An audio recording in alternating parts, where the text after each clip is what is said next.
I just didn't know because he was like, when I last saw him, he was going to in general, churches are I think it was to kind of either take some time off.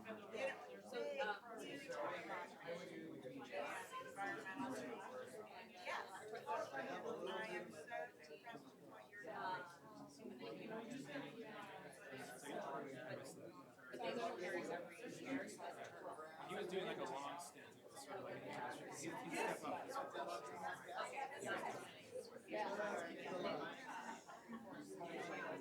Alright, everyone, we're going to get started. Please take your seats.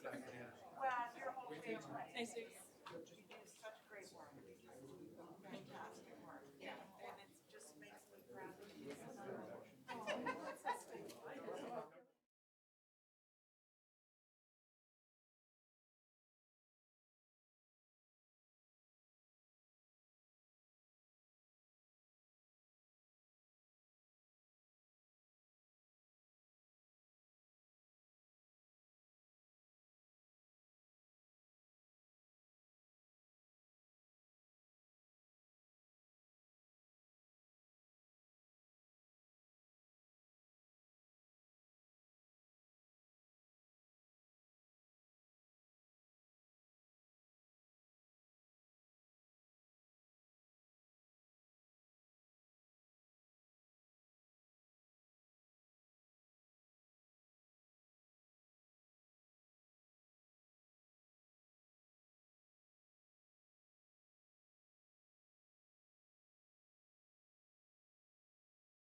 To order. Are we on, Josh? Hang on. Sorry.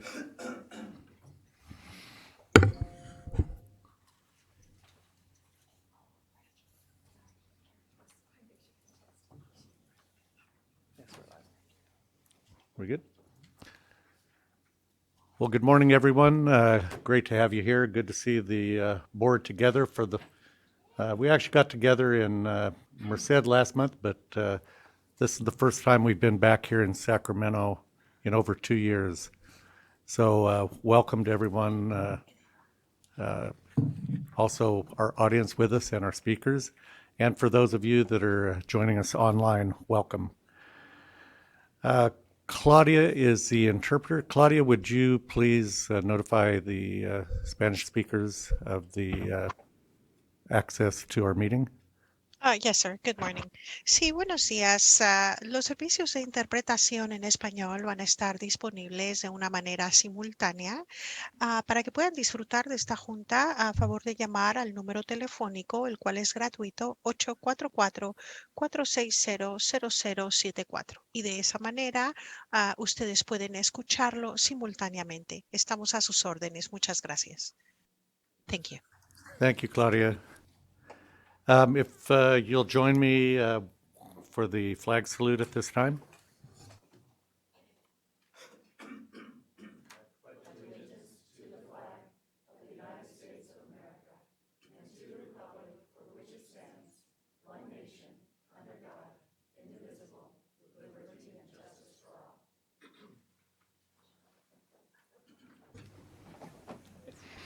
Josh, could you please do the roll call for us? Yes, sir. Rachel Arizmendi. Present. Don Cameron. Here. Janae DaCosta. Present. Mike Gallo. He's trying to help me with my chair, sorry. Eric Holst. Here. Glenda Humiston. Here. Julia Jackson. Present. Bryce Lumberg. Yes. David Mancera. Present. Michelle Passero. Doria Robinson. Frank Salazar. Present. Joyce Sterling. Present. Patricia Stock. Chris Valadez. Mr. President, we have a quorum. Thank you, Josh. You know, before we get started, we have some new members with us on the board today. I wonder if we could just, number one, welcome you, and maybe just give a 30 seconds about your background. And great to have you. Julie, if you go ahead, that'd be great. Hi, my name is Julia Jackson. It's an honor to be here and be of service. My family owns Jackson Family Wines. I currently am focusing most of my efforts on earth-based climate solutions. I found an organization, grounded.org. We amplify a lot of solutions around legislation, biodiversity, and policy for mitigating climate change. So that's me, and really grateful to be here. Thank you for having me. Thank you, Julia. Welcome. Frank? Good morning. My name is Frank Salazar. I reign from Imperial County, and I started in agriculture, you could say, for my parents. As a little kid, I was brought to Watsonville to the strawberry fields with my father. After that, I decided I like agriculture, that I decided to work one day in the United States Department of Ag with Secretary Glickman as one of his press secretaries. So my background in ag runs deep as I've continued working in the state legislature for several of our legislators. And I want to be a voice for the people that work hard day and night in Imperial County and for the rest of the state of California. So I thank you very much for having me on this board. Thank you. Good to have you here. Janae, I know that you were at the Merced meeting. Would you mind maybe introducing yourself another time for us? Thank you. So my name is Janae DaCosta. I work for Driscoll's Berry Company, resident of Watsonville. I've been in the agriculture industry for almost 10 years now.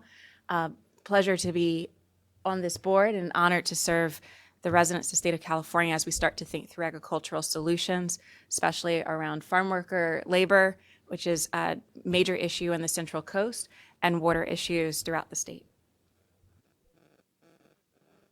Thank you, Janae. Glenda? Hi there. Thanks, Don. Yeah, Glenda Humiston. Although I was born in California, I grew up on my family's cattle ranch in southwest Colorado, which my father is still running to this day, fifth generation. And thrilled to be here. Over my last 30-some years, I've done a variety of projects and jobs in California, really kind of all adding up to the triple bottom line, which I love to talk about these days, of people, planet, and prosperity. And I currently have a job that really lets me work on that in every single aspect. I'm the Vice President of Agriculture and Natural Resources for the University of California System. And in addition to cooperative extension and our Ag Experiment Station, we've got over 13 statewide programs and institutes that cover just about everything. I think it's easier to say what we don't do than what we do. Thank you. It's great to be here. Thank you, Glenda. Great to have you here. David? Yeah, thank you, Don. David Mancera. I'm the proud son of a lettuce picker over 30 years, proud son of a strawberry picker over 20 years. And I took more of the traditional route, so I did agriculture. I've been in agriculture professionally for about 20 years. I did the traditional sales, marketing, and human resource finance. And about 9 years ago, I left that world and started working with smaller to medium-sized farmers, organic farmers in the region. My focus today is to work with small farmers on the Central Coast with an organization by the name of Kitchen Table Advisors as their director of ecosystem building. So my focus is around access to markets, capital, and land for small to medium-sized farmers. Great, thank you. Thank you for having me. Everybody else is just old has-beens. Yep, so... See the love you're going to get. Just get prepared for it. Right. No, it's great to have everybody together again, and good to see our old faces that are new again, so... All right, we're going to move on to the approval of the minutes. We also we have two meetings that we have to approve, the March 1st and the April 5th meeting. We need a motion to approve. Joy, a second?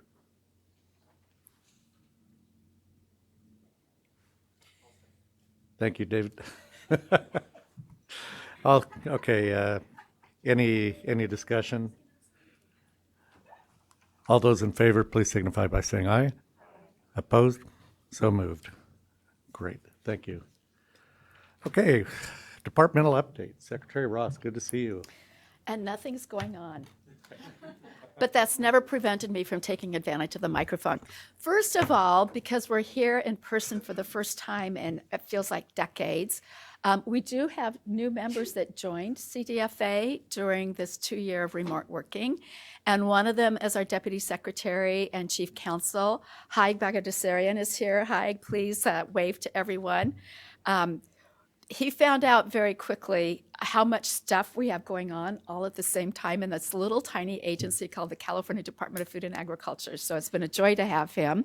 And one of the things that he has spent a lot of time on, in addition to fairs, has been Proposition 12. So I thought I would take a little bit of extra time today, since we have so many new members, to really give you a sense of how the Department of Food and Agriculture is organized, and try to give you a sense of how each one of these divisions fulfills our mission, which, just the shortcut version, is to protect and to promote agriculture and the natural resources on which it depends. That's the statutory part of this. And at your next meeting, we're going to ask for some extra time from you so we can do a formal orientation, because there's always lots of, certain forms you have to fill out and certain kinds of trainings you have to do. And so we'll get into it more in depth around that. So I mentioned Prop 12 because I'm going to start with our Animal Health Division, which has our state veterinarian, Dr. Annette Jones, is also the division leader for that division. And it's all around the health and prevention of exotic diseases in our livestock population in the state of California. Currently, we have a number of veterinarians who are assisting the Midwestern states who have a tremendous outbreak of highly pathogenic avian influenza, which is just a gruesome work detail to have to do when we have a fast-moving disease like that will kill the population, and having to deal with that. These are the types of things that stand behind our food supply system that many people don't have to worry about. But our vigilance, our working with our livestock sector on biosecurity, is one of the most important things that we can do. We also have people who are in charge of egg inspections and milk and dairy safety and meat safety inspection programs to make sure that every item we put into commerce that's California grown is meeting the highest food safety standards. So a very big division. They also have dealt with a number of new programs where California, again, is being the pioneer.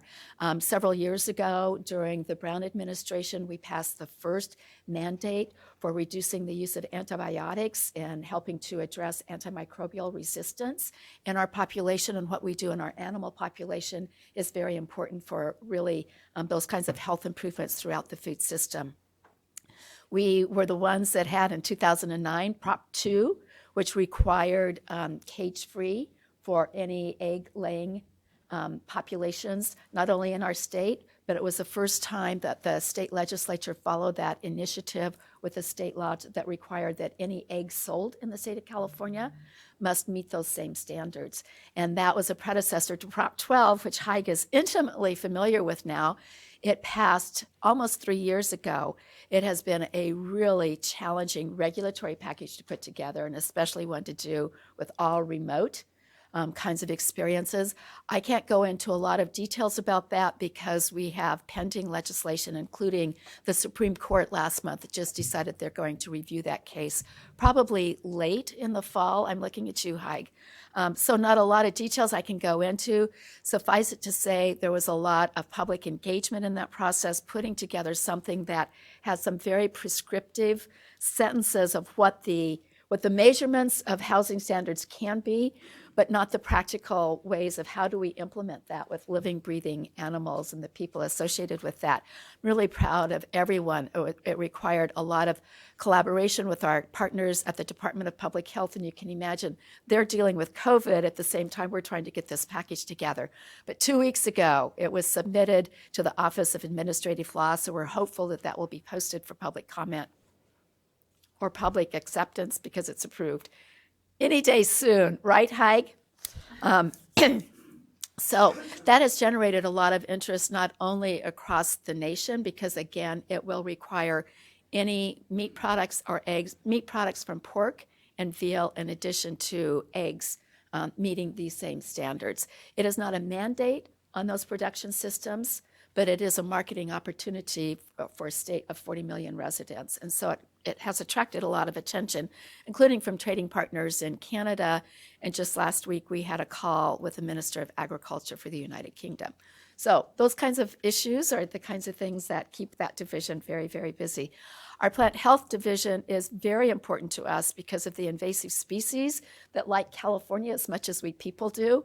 So with our influx of commerce, about 40% of all of the cargo that lands at our ports on the seaside are destined for other destinations, but they also oftentimes carry invasive species that can stop here because they like our weather here.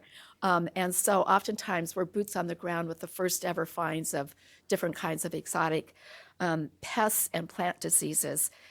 We have 16 land-based border stations. If you've ever come back across from Nevada or Arizona or Oregon, you may have been stopped and asked if you've got anything. Please always say yes, and hopefully it's just something like an apple you bought at the local grocery store, and it's not some exotic plant that we aren't supposed to have in the state of California because it carries pests. But those are hard jobs to do and oftentimes meet a lot of resistance. These border stations are what have really facilitated the movement of our pollinators coming into the state. During the month of February, the state of California is host to the world's largest pollinator project because of our almond industry in particular, not exclusively, but because of that. And a lot of the bee population that's required, we need about 2 million bees coming in, hives coming into the state, in addition to our native pollinators and what we have here in the state. So it's a massive project, facilitating that, but making sure they're not carrying the many diseases that we know can be housed in those hives under different growing conditions. Our division there is about trying to keep the pests out, but having intensive trapping systems that we run with our county partners so that we're constantly monitoring. So should there be an invasive pest find, we can keep it as small and isolated as possible to protect the rest of our resources and our agricultural communities. And that could possibly result in extensive pesticide use if this were to become very, very extensive. We are some of the first practitioners of integrated pest management, IPM, because we always look at what we can do physically, manually, the least intrusive way possible. And it's led to some fabulous discoveries around biological control, the introduction of the predator pests that can actually take care of this. And just as an example, many years ago, we had Mediterranean fruit fly, which required, if we had finds, helicopters over the LA Basin using malathion. I can say those words now because we don't do that anymore. We do fly over the LA Basin on a routine daily basis, but it's to release sterile medflies so that it actually helps breed out the population. I tried to explain it to the governor as our version of birth control for medflies. I mean, that's just one simple way of like how to relate to the kinds of work that we do. But there's always lots of innovation happening in that division, a lot of work on biological controls.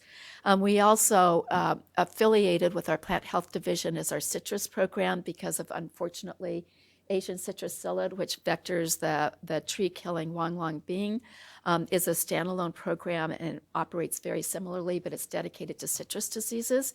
And the predecessor to that was the Pierce's disease glassy-wing sharpshooter program, which I have to be very transparent. Many, many, many years ago, like over 20 years ago, which is hard to believe, I was part of the wine grape sector when we had that discovery of that and helped create that program. So enough about that. I'm trying to speed it up, but I just think this is really, really important. In our inspection services program, this is what started out as quality inspections, which really helped our specialty crops achieve the quality, the maturity standards, the taste that would really help improve the demand for the products that we grow here that can't be grown in other states. That's still a bedrock program for us for many of our programs, but we've also grown. This is where we house our farmers market program and certified farmers markets. And really, David, we want to create as many of those marketing opportunities for our farmers as possible, really helping to create those local resilient food systems. But we also know from the number of small farmers coming here, the popularity of farmers markets makes it really hard sometimes to farm and grow the product. And how do we, make sure that we've got good quality farmers markets so that you can actually make a profit by going there? And that's always going to be a challenge. We were the first state in the nation to do certified farmers markets, and this goes back 30 plus years ago. We also hosted forever the first state organic program for certified organic that eventually led to the national organic program.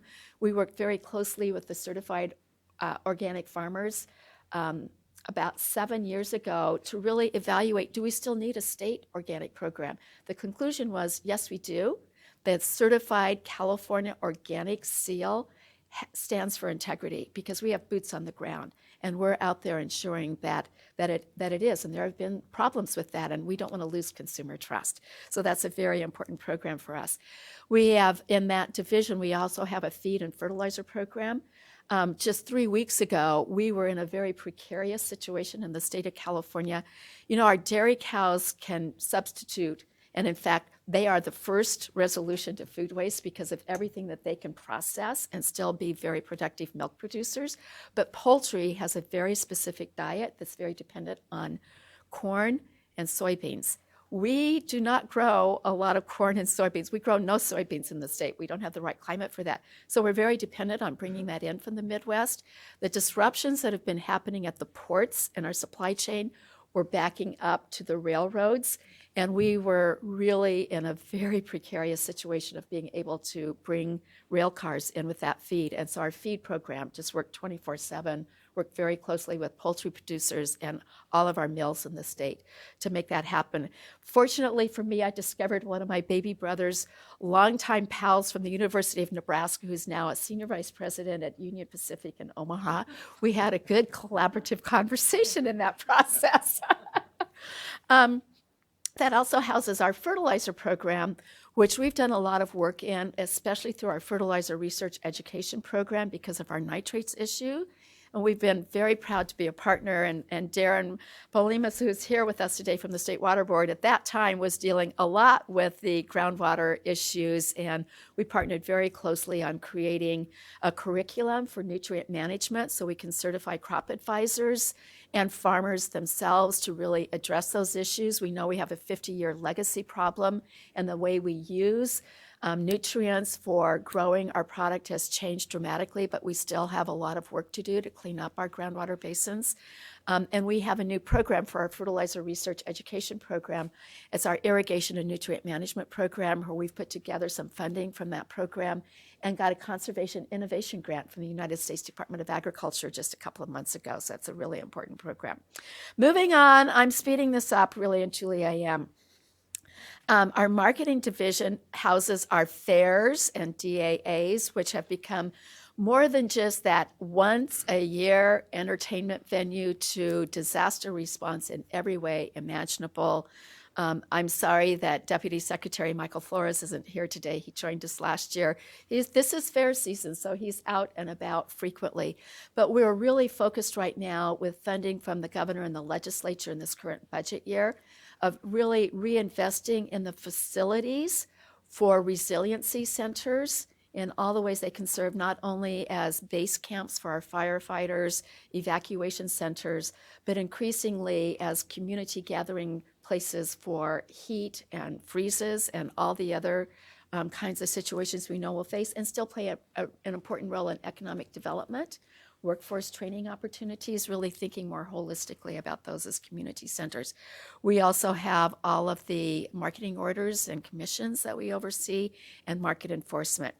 Our smallest division is the Division of Measurement Standards, which one of the first functions of government, going back to the federal government, was how to measure what goes into a stream of commerce so that it's consistent and accurate. That's our way of ensuring an equal playing field. but it's also important for consumers that when you go to your gas pump and you see the seal, it's getting dispensed accurately and consistently, regardless of where you go, or when you're buying product in a retail setting. Increasingly, our Division of Measurement Standards has been at the forefront of developing the tools for rideshare apps, and we're the ones that have verified that. When we first got into this business, you could be in 4 different vehicles, measuring it a different way at a different price, and so we've brought some consistency to that. We also on the dispensing of electricity for zero emission vehicles and hydrogen. So it's exciting to be a part of the new economy in that little division. That's all backed up by IT and admin, and we have a new division director for administrative services, Jody Lesby, who was the assistant director, and she just announced today a new deputy director for that division, Crystal Myers, who's been running all of our grants programs. So we're really blessed with talent there. I'm going to touch on just a couple of other things. We have an Office of Environmental Farming and Innovation that houses all of our climate smart ag programs, which we will be doing. We'll have divisions over time come before you, but that's going to be an important one. This gentleman right here not only has been chair of the state board for a number of years, he was the first chair of our science advisory panel and all of our climate smart ag programs. We've grown a lot.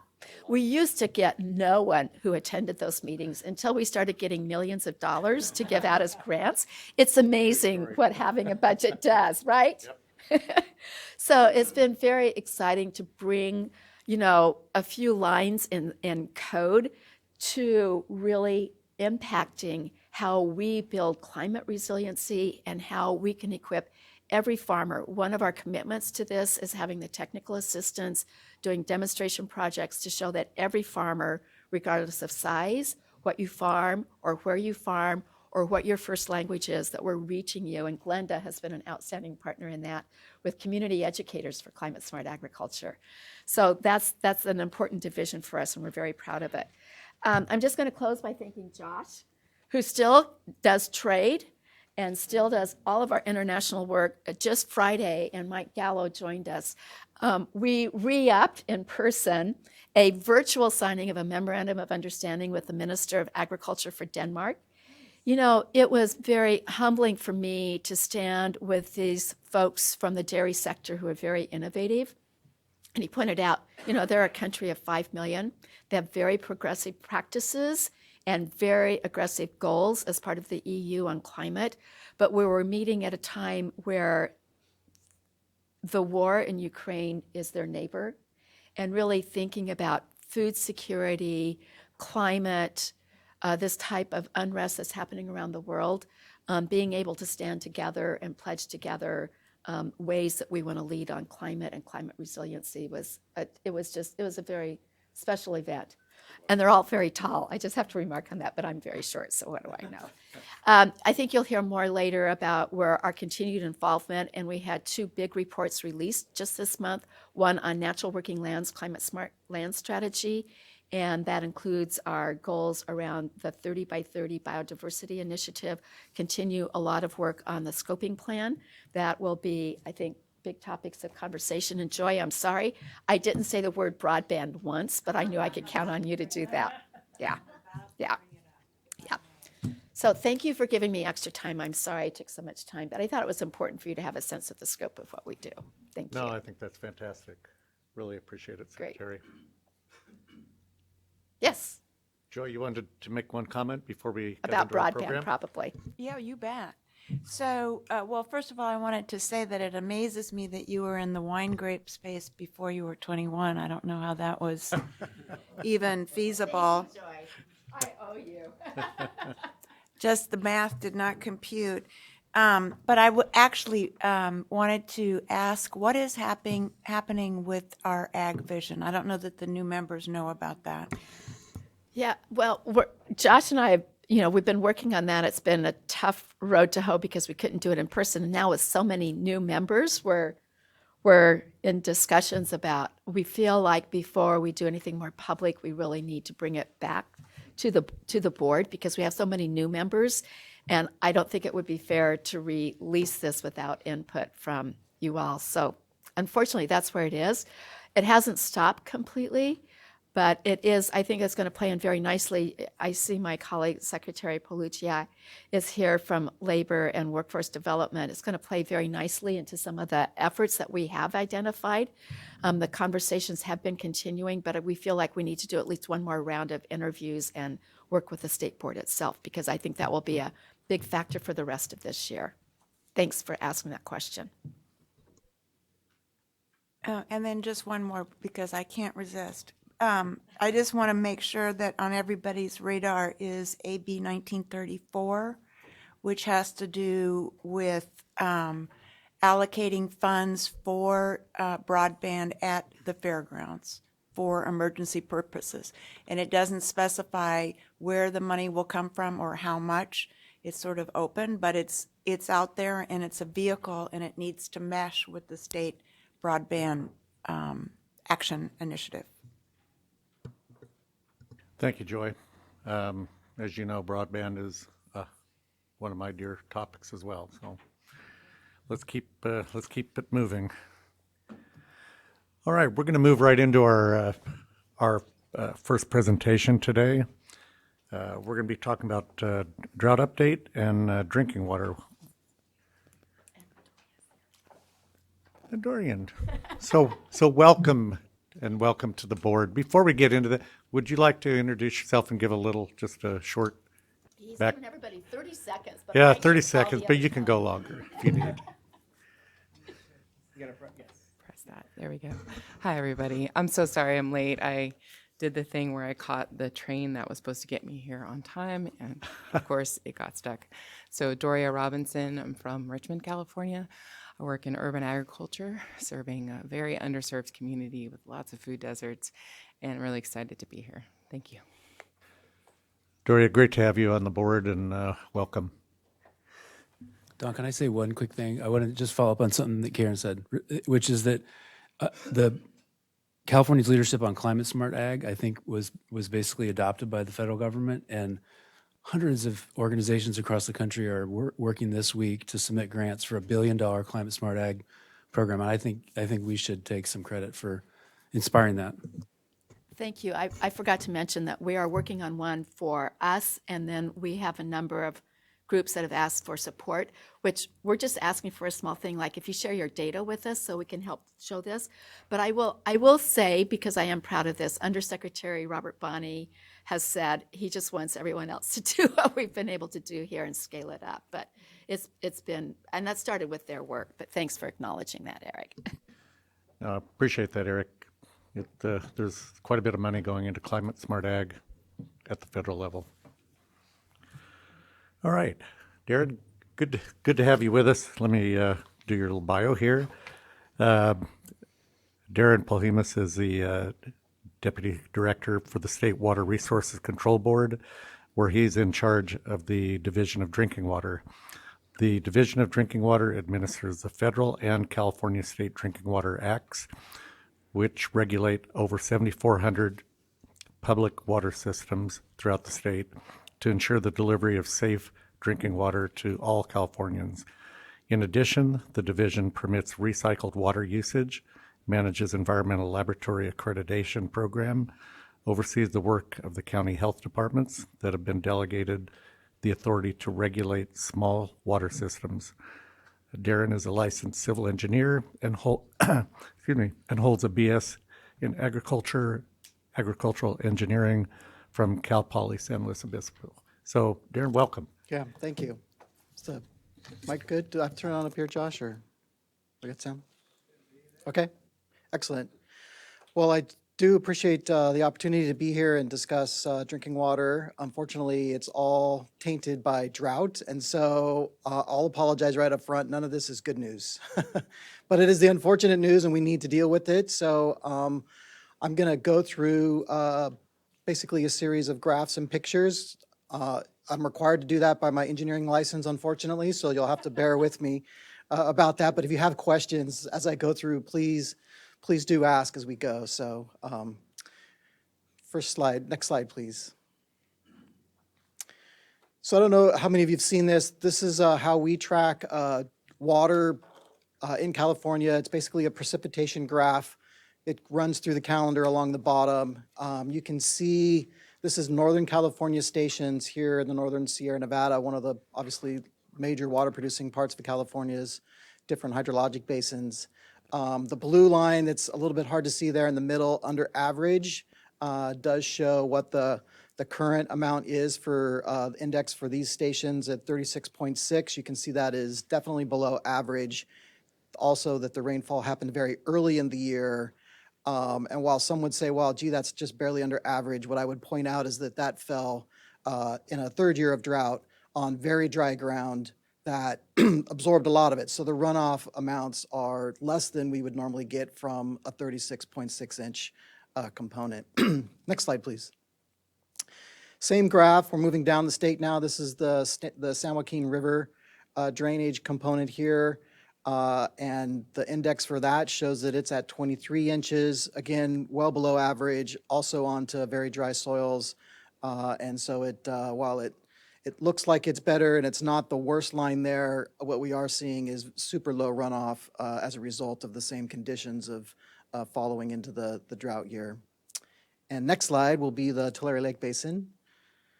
You can see this one's similar situated in the middle of the average component at 15.2 inches, definitely below the average of 28, so about half of average as well, and well below things. I also like to point out, you notice that there are no lines on the average. So average almost never happens in California. We either have way above or way below. That's our hydrology. Of course, unfortunately, we've had a bunch of way below here in a series that are really contributing to lack of water throughout California. And these are the major water producing areas, obviously, that impact the large agricultural regions as well as the water supply for public water systems that rely on both surface water or recharged groundwater. Next slide. This is a stack of those same three areas, but this is looking at the snowpack. If you look again for the dark blue line, you can see it down there at 24, 32, and 22, also way below average, also melting earlier. As you see, the line declined earlier in the season than we would normally expect. That also becomes a really big problem in our managing our hydrology. Our reservoirs are meant to give us the last part of summer, not the middle part, and then nothing for the last part. So these same problems that are going to affect the agricultural industry dramatically affect the drinking water systems throughout California as well. Next slide. Continuing with the bad news, this is the reservoir levels stacked throughout the state. Basically, you can take away, there's a very subtle green line there that you should look for. That's where we would like to see the blue bars matching, and almost none of them do. There's only a couple that are situated in a decent position. I think probably the ones that call out the most are Shasta Reservoir in the very upper left corner there at an incredibly low amount for what we rely on for one of our largest reservoirs to provide hydrology. And then all the big ones, as you can see, as you go down the state spine there, also showing really poor carryover results as a result. So it is the reality of where we face, and what does that mean for drinking water? I'll get into here in a second, but I did want to give you a little bit of background on that. For those of you that I'm sure in the ag industry follow this just as close as I do, it's the lifeblood of the agriculture just as it is our cities and industries. Next slide, please. It wouldn't be a drought talk without throwing in the drought monitor map. As you can see, California is not in good shape already. This gets updated. This was April 12th's map, and it's going to get towards the dark brown there as we go along. What I use this map for personally, just as a aside, is that it's really based a lot on soil and vegetative stress associated with precipitation. So what that means for me is fire season coming around, the really impacts associated with that. The rangeland will certainly drive wildfires, and being in drought this early in the year is not a good sign for an upcoming season. And I was a little worried as I walked over as the wind was blowing. I'm getting nervous now every time the wind blows personally. So next slide. Seasonal drought outlook, the western part of the United States, again, is projected to continue. So no miracle May for us is what the prognosticators are indicating. And so we basically need to buckle down and deal with the situation we have. And next slide. Monthly precipitation outlook follows that.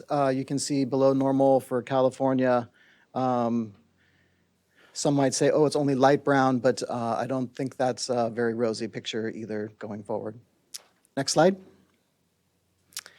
So transitioning a little bit now away from hydrology and looking at groundwater level conditions. So this is a dramatic improvement from where we were a couple years ago in our ability to monitor this.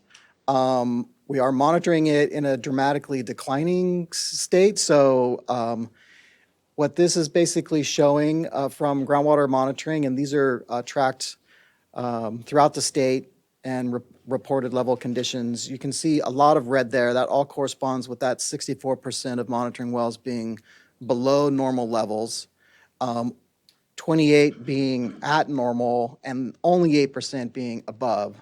And that's basically nothing. So the reality is the groundwater we enter into is not in good shape going forward. Again, I know ag relies heavily on groundwater. A lot of the communities that are under our regulation in the Division of Drinking Water share the same aquifer space as a lot of that and suffer the same results of this going forward. And you can see, I think, what a lot of people didn't realize, certainly the last drought was focused in the San Joaquin Valley area. The northern Sacramento Valley is now just as heavily impacted. So it's pretty much universal throughout the valley and lots of impacts there. Next slide, please. This just bar graphs out makes it a little finer instead of 3 categories, giving you a little bit more.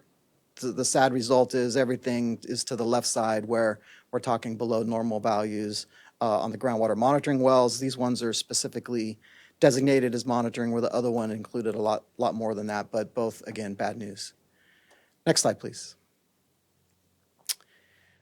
This one is helps break it out. Sorry, the upper right corner there is a little small to see, but it does try to show a variance. Again, this is comparing one year to the next. So this is from the fall of 2020 to the fall of 21 to show how things changed over that time frame.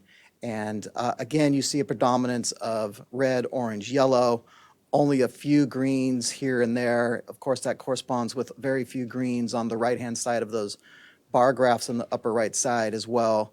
So again, highly stressed situation for groundwater level change as our demands as a state continue to use that. Certainly groundwater has historically been a buffer for us in drought, and that buffer is getting lower and lower as we go along through these drought components, and of course is causing impacts for all those that use it. And it is a large source of water for us in California.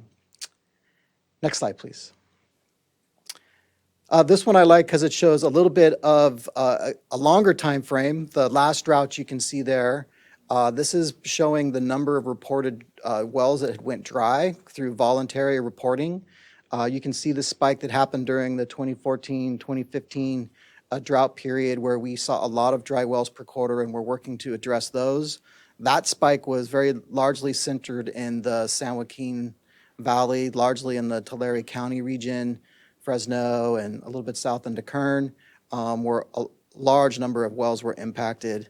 And this is counting mostly private domestic wells that are reported. It does have some ag wells reported in, but they tend to not report in. They would be accepted if they were, but usually these are private domestic wells in the countryside that are serving residences that are reporting dry. You can see the number there is really high. I'll read it for you if you can. It's 600 is where those peak out at. That's a lot of houses. That's a lot of people and families really stressed in those situations.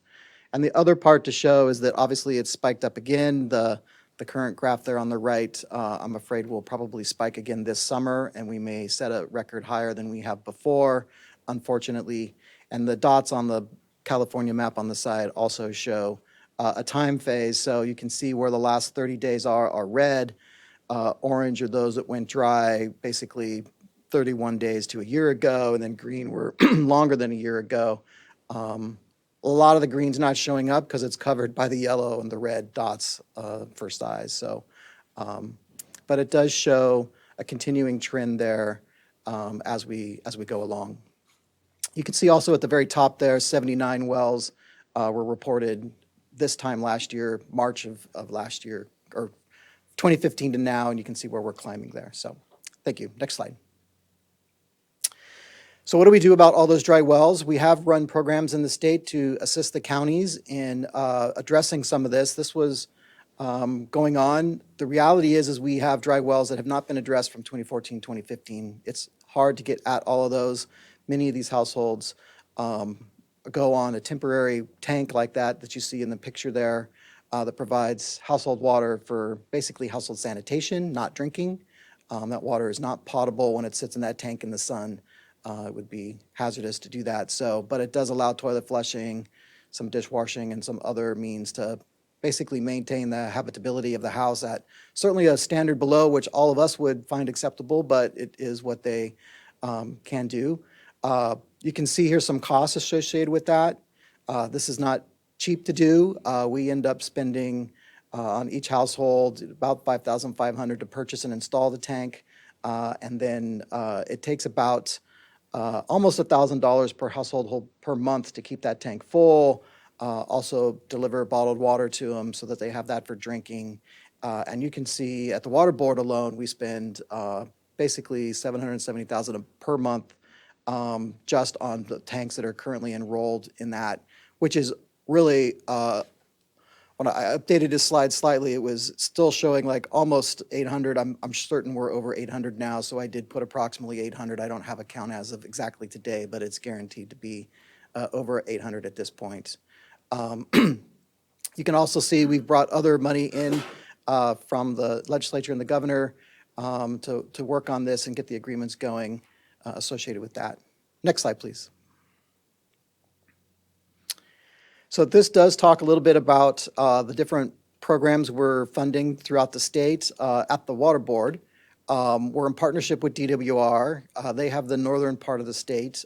For us, kind of just a dividing line, only because we had existing relationships with a lot of the nonprofit groups we work with in the southern part of the state already for our SAFER program, which I will, of course, touch on at the very end a little bit about water quality. But you can see here, we do fund these different agencies that really help us tremendously. We wouldn't be able to do this without their assistance, quite honestly. Self-help enterprises is a huge assistance, as well as the other ones listed there: RCAC, or Rural Community Assistance Corps, Community Water Center.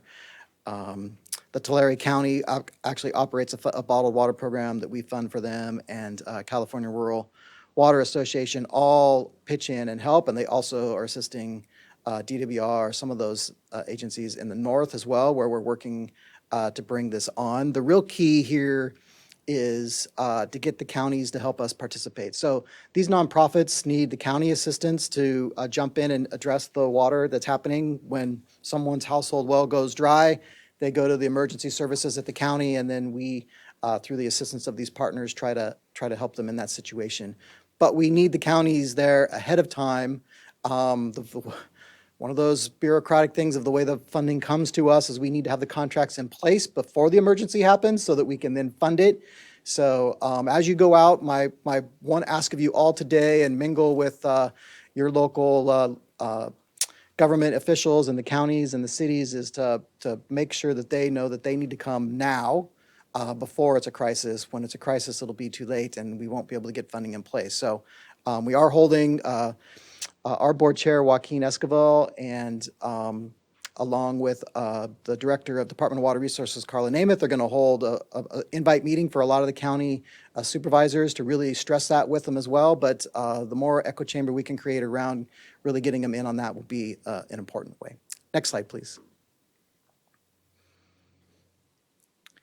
So switching now to largely what was supposed to be just my actual job, which is regulating public water systems and not venturing into private domestic wells and all the other parts that we're involved in to make sure it happens. But we have brought on board for this drought, which we didn't have last year, or previously, is a way to collect data from our water systems in basically a much shorter order of time. We'd always been able to do it on a year basis, but not on a monthly basis, to really see the status of what their water systems were at.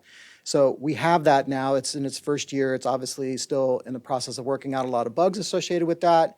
But from that, we've created this drought response framework for public water systems that we're working with. So starting at the top, a lot of systems we put on this list are what we call drought watch.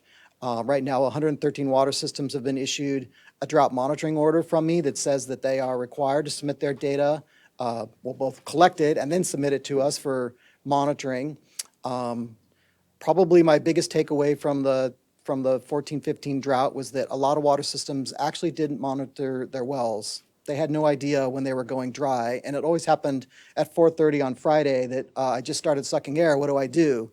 When we could have seen that coming ahead of time. So part of this order was just to make sure that they installed the equipment and did routinely monitor their wells.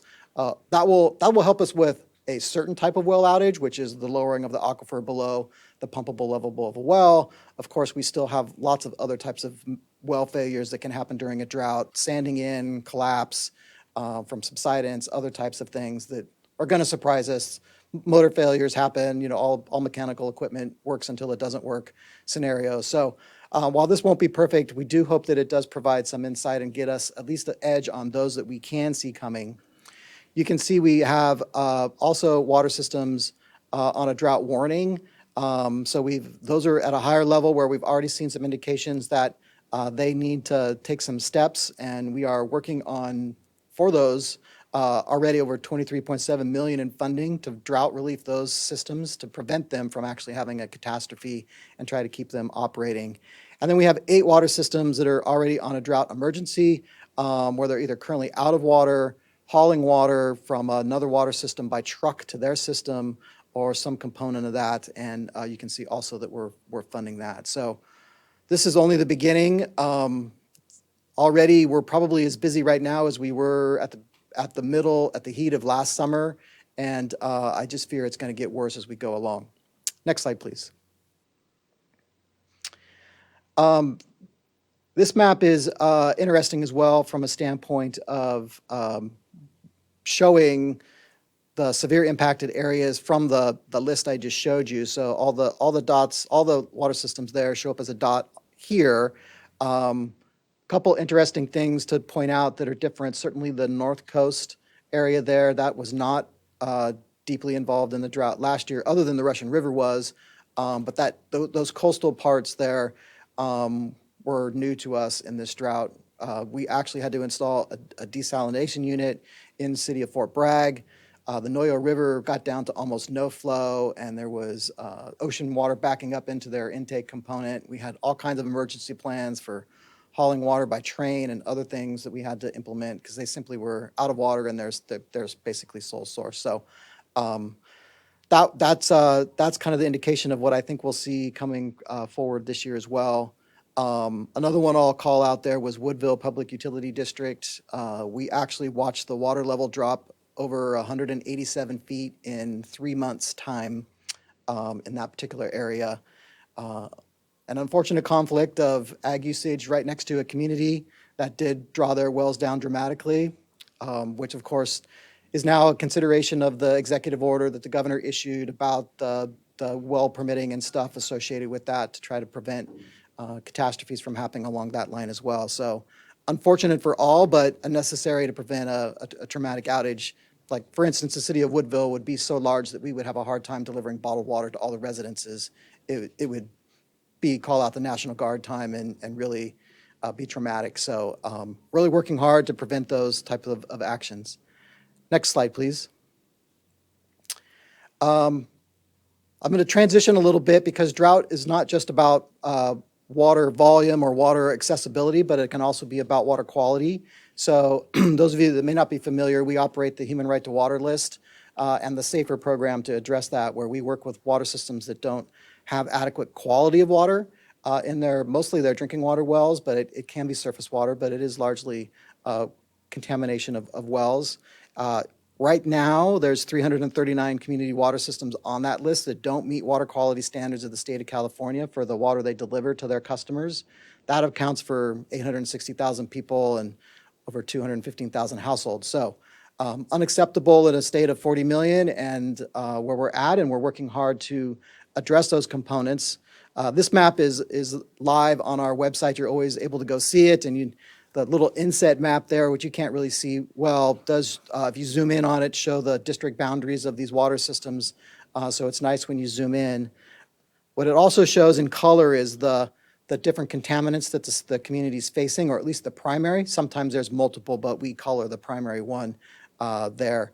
The yellow is 1,2,3 TCP, formerly part of a soil fumigant that's now contaminated a lot of wells in the San Joaquin Valley. Second, the purple one is arsenic, naturally occurring throughout the state. A fortunate legacy of us also being a gold-bearing state from the mineralogy associated with that. Pink, I think, is one that a lot of people don't recognize happening a lot, is combined uranium. All of those granitic sediments that washed out of Yosemite down into the valley contained a lot of uranium, and so certain strata of aquifer are actually a little radioactive and can be dangerous to people.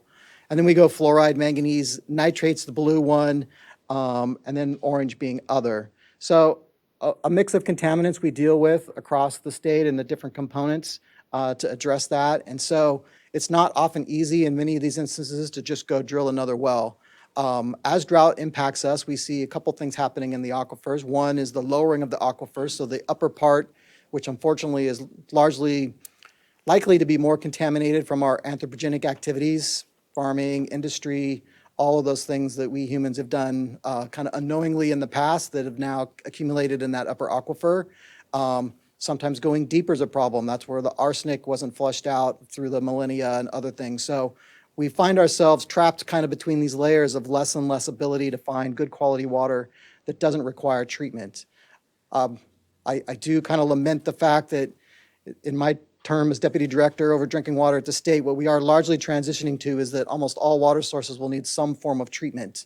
A lot of these communities were built with the understanding that you could drill a well into a sweet aquifer, pay your electricity, and off you would go. But the reality is that's not necessarily the case.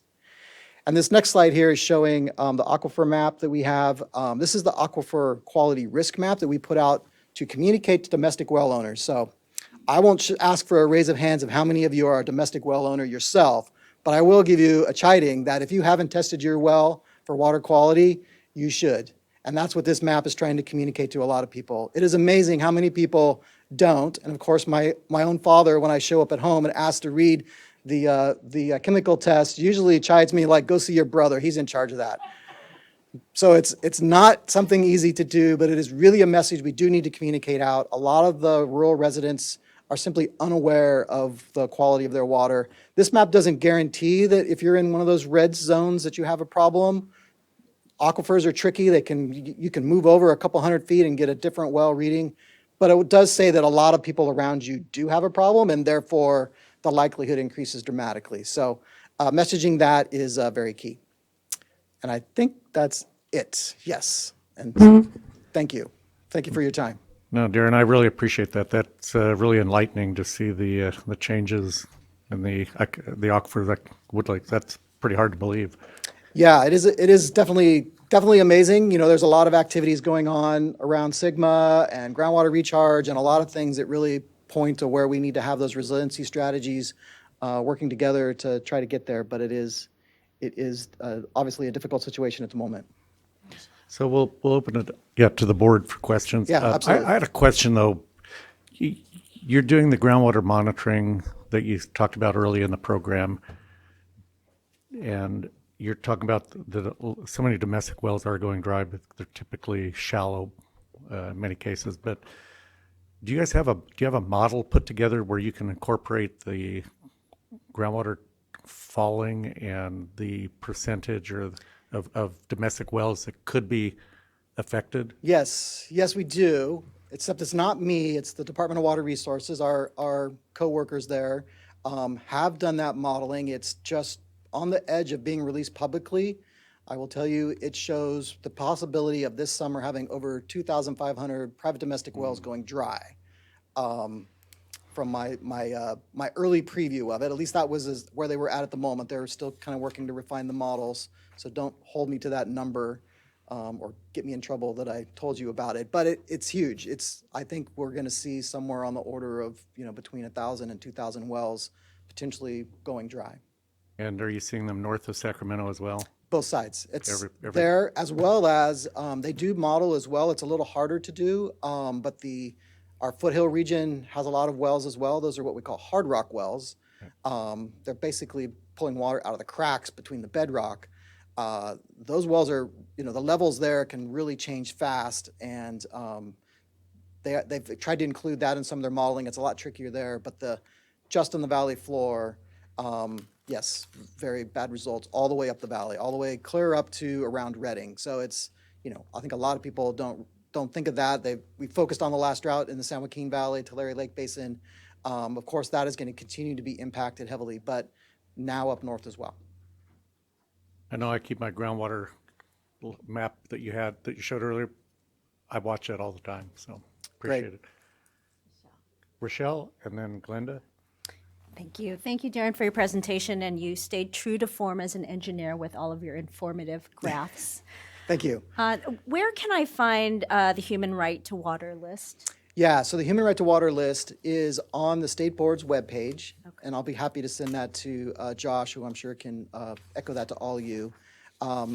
It's pretty easy to find. I'll just mention it for those that are on the as well. So if you go to the State Water Board's homepage, you'll see at the top bar, basically it says there's a drinking water icon. You click on drinking water, and then you're on the drinking water main page. On the right-hand side, there's a list of quick places to go. Human Right to Water is in that, unfortunately, a long list, but it is there, alphabetized under H. You go to that page, and then there's all kinds of ways to go. Looking at the map of the Human Right to Water systems, there's data pages, there's talk about the SAFER program, so there's lots of information there. Right. Thank you.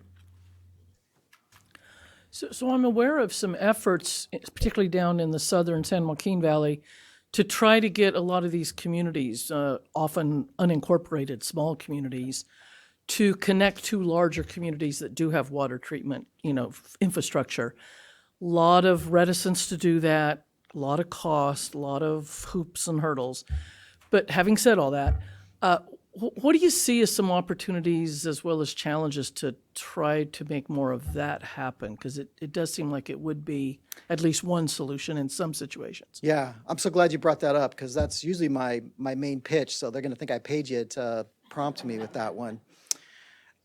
So as I mentioned before, and as you saw from the map, and I'm going to give you a long answer, unfortunately, the contamination that's happening throughout the valley, that a lot of these sources now need treatment. And these small systems that were put in such a way that they simply can't afford to hire an operator to deal with it. I also saw a study one time that really looked at the cost variance between a small system and a large system. Small systems pay right off the top 12% more for everything, for their supplies.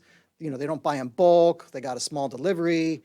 So their cost structure is just out of whack of the reality of having to actually be a sophisticated treatment system. That really stacks against them, the fact that they can't find a new source. The response for a long time was find a new sweet well to drill and drill that.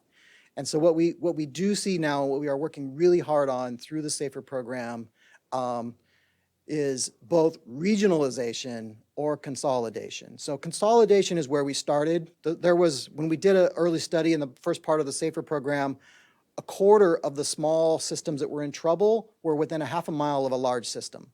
And there was no reason they shouldn't hook up and get the benefits of that larger system to assist those communities. Now, there was a big barrier there. A lot of big communities don't want to take on the headache of the small neighboring community. And that's a problem that we face. We fund pretty much everything for the big city. We even pay some ongoing operation costs to try to mitigate the fact that the customers in the big city will see no impact from hooking up to those smaller communities. But it really is important to try to get that there. There will be places where the small communities are a little too far to hook up. And in that instance, what I pitch is regionalization. I often, and I say this in good spirits and jest, but a lot of times when you're dealing with the really small community leaders, you have to be just either a little bit crazy or a little bit of a dreamer to be in local government at that level and push really hard. Yeah. And a lot of them have big visions of like what they're going to do for their community, which is what we want those leaders to do. Sometimes they feel like that's connected to the infrastructure they have under their control.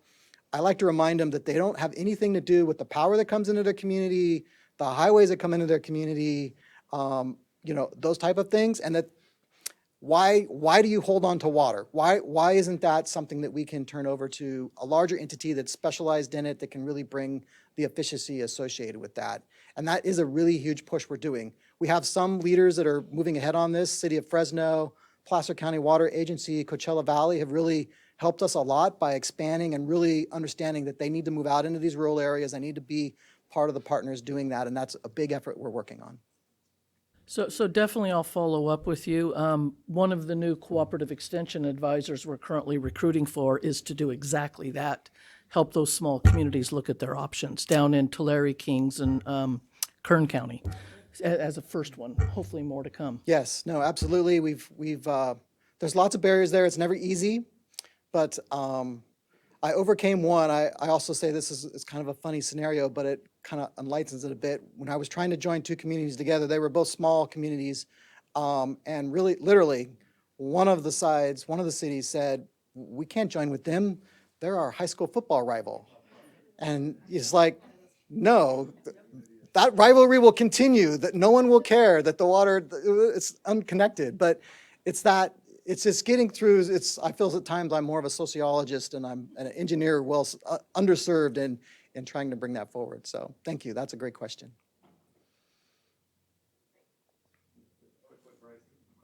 Well, I guess it was similar to Glenda's. Thank you for attending the North State Drinking Water Solutions Network. Sure appreciate that, Darren, and the work you're doing.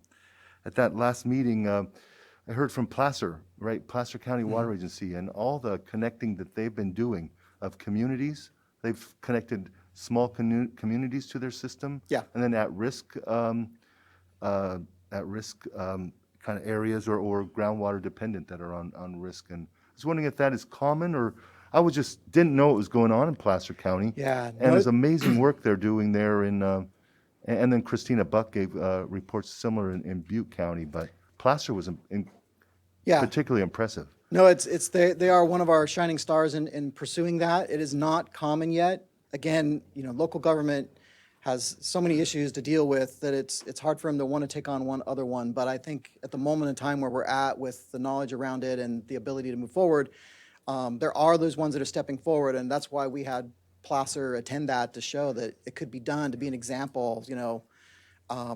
I know in ag, there's often the early adopter scenario of how to get farmers to be better, and this is exactly the same kind of thing. We've got some early adopter communities that have realized that when you say community, it doesn't mean it stops at your particular border of whatever district or city you're in, that there's communities outside of that they shop in, they go to your schools, and that we can all really do this together better.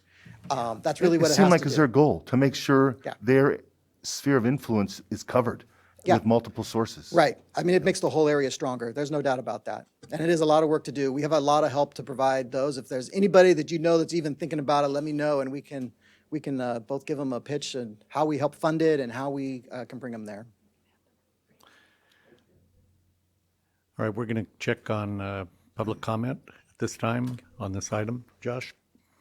Yes, if you'd like to make public comment on this agenda item, please use your hand icon and I will unmute your line.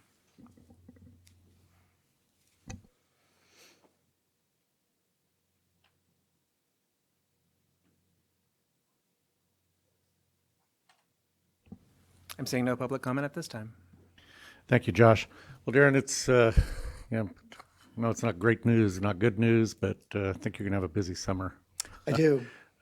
Unfortunately, this drought's not going away, and we're all going to have to live through it and hopefully make it through to the other side in one piece. So, absolutely. Appreciate you coming in today. Yeah, thank you for the time. Oh. Thank you.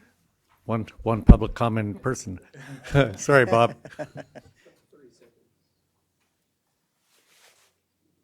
30 seconds.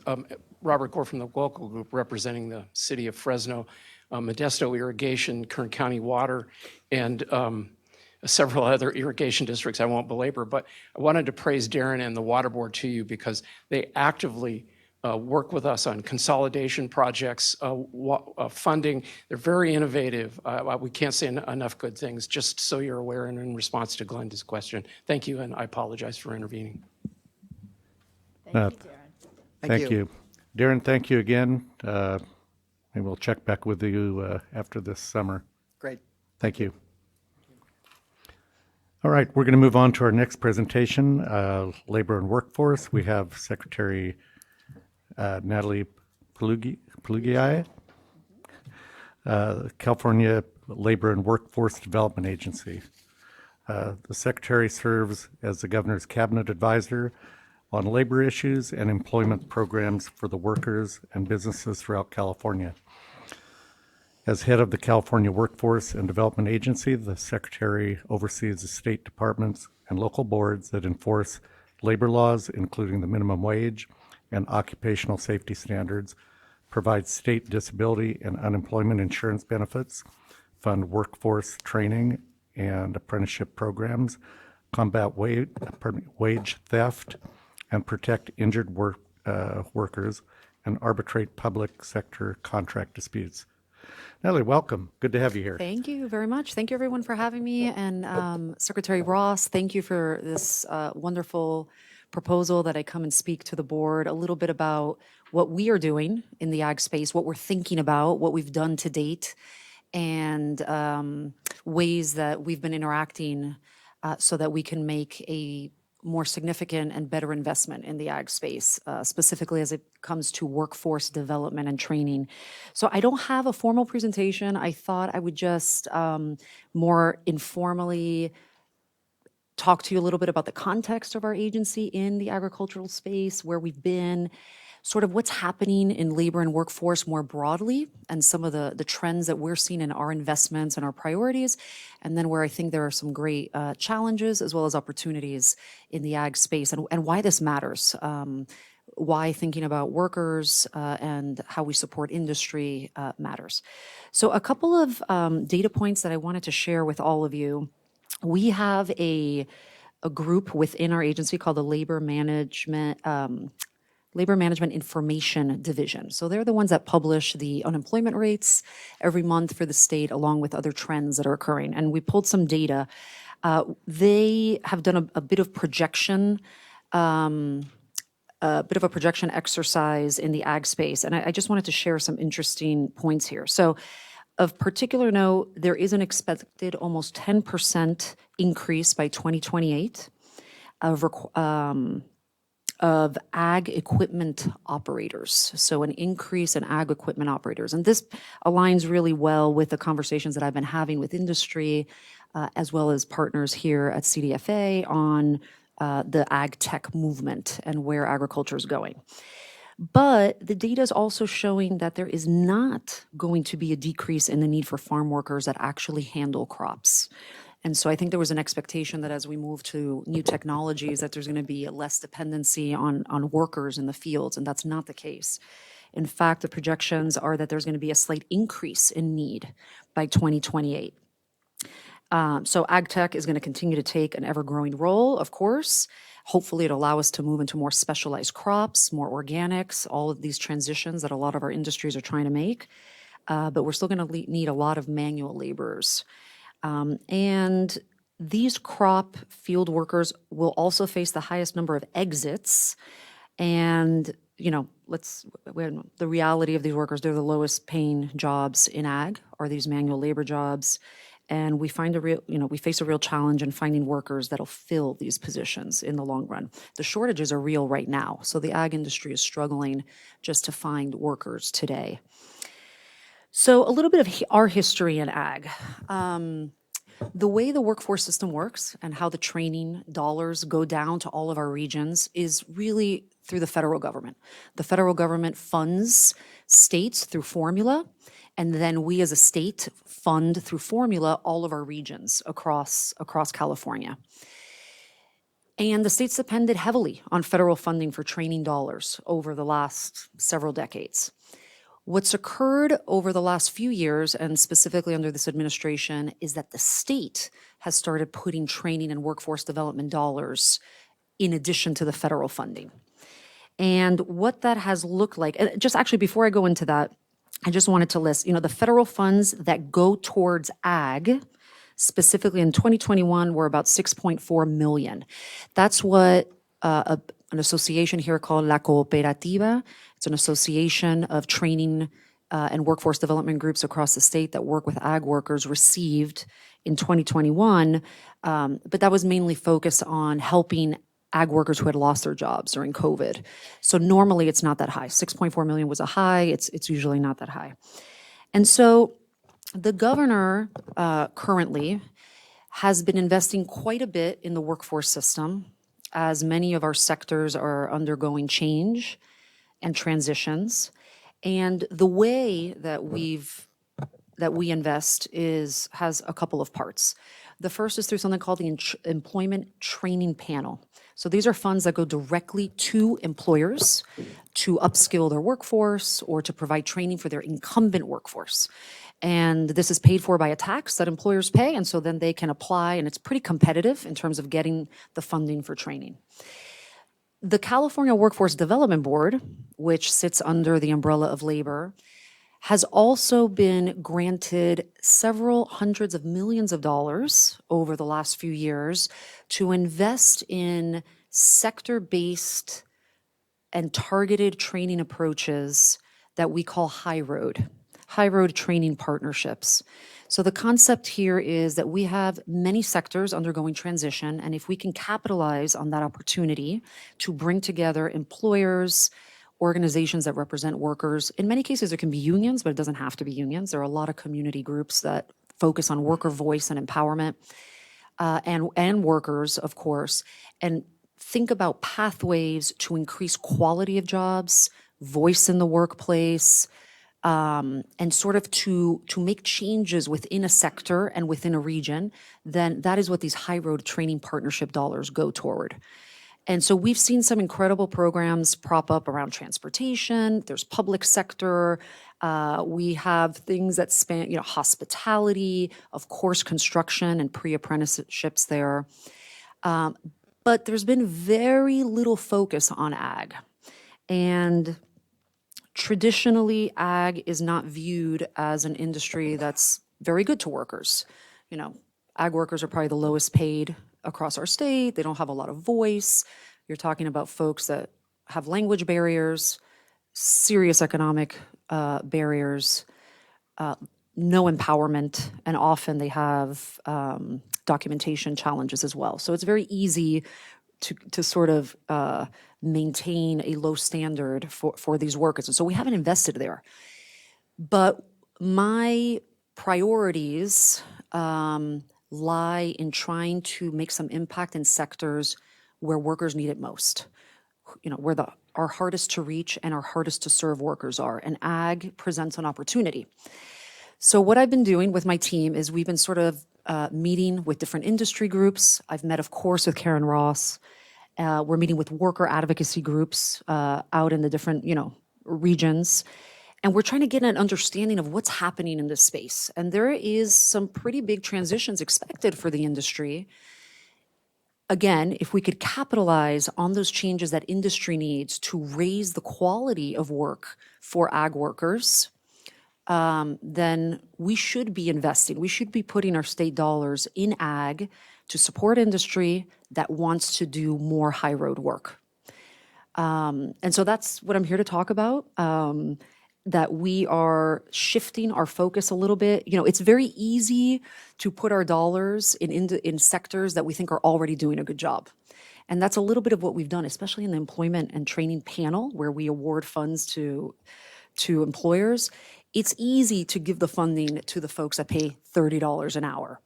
But my whole shift here is trying to really kind of break cycles of poverty and focus on workforce development and training and support industries in the ag sector that are going through transitions and want to try something different for their workforce.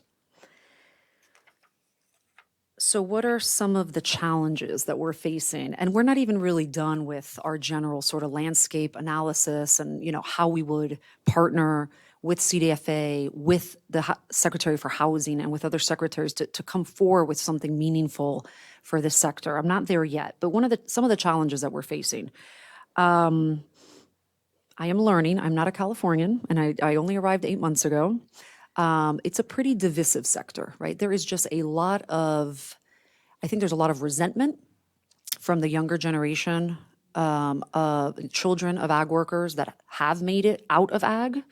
There is a perpetuation of poverty in this sector.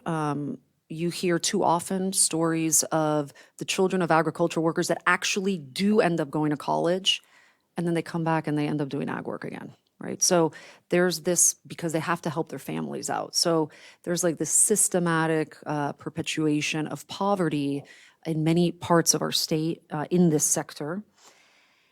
And I think there's a lot of assumptions about industry as well. So there's a lot of rhetoric, it's the black and white. Industry's bad. These labor groups are good. And while I started sort of this journey thinking, I just want to train all ag workers out of ag because it's not a good sector, I have quickly learned that it's much more gray than that. And there is a lot of good, interesting work happening, and there are a lot of good employers that want to do better for this sector. But again, for competitiveness purposes, the whole sector has to move. It can't just be, the coalition of the willing. There really has to be a movement towards something different, something that's going to attract more workers because we know we're going to need them and we have shortages today, and something that's going to transform the industry, that's going to supply the types of workers that this industry is looking for long term. Ag tech, biotech, our agriculture engineers, our biologists, so everything from manual labor up to very high-skilled ag, that sort of borders all of the scientific community that this sector is going to need. So I see it as my duty and my job to try to create some bridges in what I am observing to be a very divided sector amongst labor and industry for the most part. And to support this industry, which is also not, to be quite frank, when we talk about climate change, we talk about the policies, the state policies that are going to impact sectors like oil and gas. I'm not seeing a lot of talk around how climate change and droughts, we just heard this terrifying presentation, how it's going to impact the ag sector. What is drought going to do to this sector, and what changes are going to be required, right? So I see it as my duty to try to bridge some of these gaps. In terms of opportunities, because of the shortages that present themselves today, I do think we are at a tipping point. If we do not invest in this sector, if we do not partner in ways that moves the sector towards something new and different and better for workers, it's just not going to attract the workers that it needs. And if it isn't the immigrant workers doing this work, no one else is, right? We've already sort of created the challenging conditions for workers. They're not going to be replaced by other workers in our state. And so I feel like we are at a tipping point, and that's what creates this opportunity for us.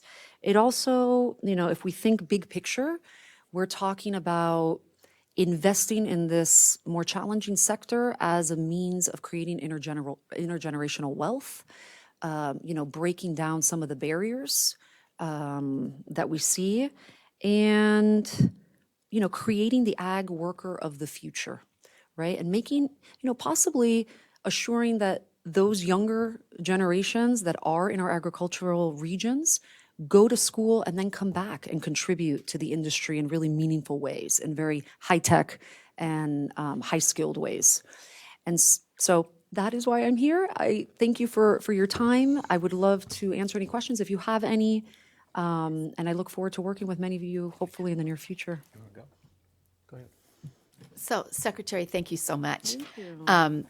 It has been a real pleasure to get to know you just a little bit, and I remember our first conversation where I started with, first, let's honor the handwork that happens, and then let's think about going forward, because I think it's an exciting opportunity that I think agriculture writ large is ready for. I've watched it in other sectors. I've watched it just locally here, where a decade ago, the healthcare sector identified what tremendous shortages they were going to have if they weren't all coming together across all of the medical facilities, all the ways they were thinking about it, and really created a program.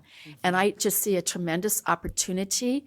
We're also at a good time because of several initiatives that are happening, and it's been a pleasure to introduce the Secretary to Hernan Hernandez with the California Farm Worker Foundation, who is so passionate about education as a pathway for better quality of life for everyone in the family, but also with the Western Growers, where we're partnering on their Global Harvest Automation Initiative, as well as, I think you've had a chance to meet with Ashley Swearingen and the group that's working on the Fresno Merced Future of Food Innovation Initiative. Yes.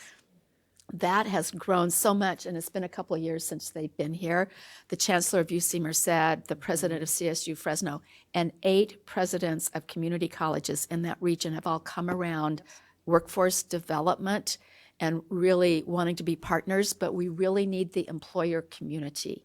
Our community colleges, who are going to be key to the ongoing kind of training that we require, are eager to hear the specifics of how can we start to create ladders up with the existing workforce for additional pay and skills around food. Just the Food Safety Modernization Act alone would employ a lot of people, let alone irrigation management with all the new technology that's out there, nutrient management.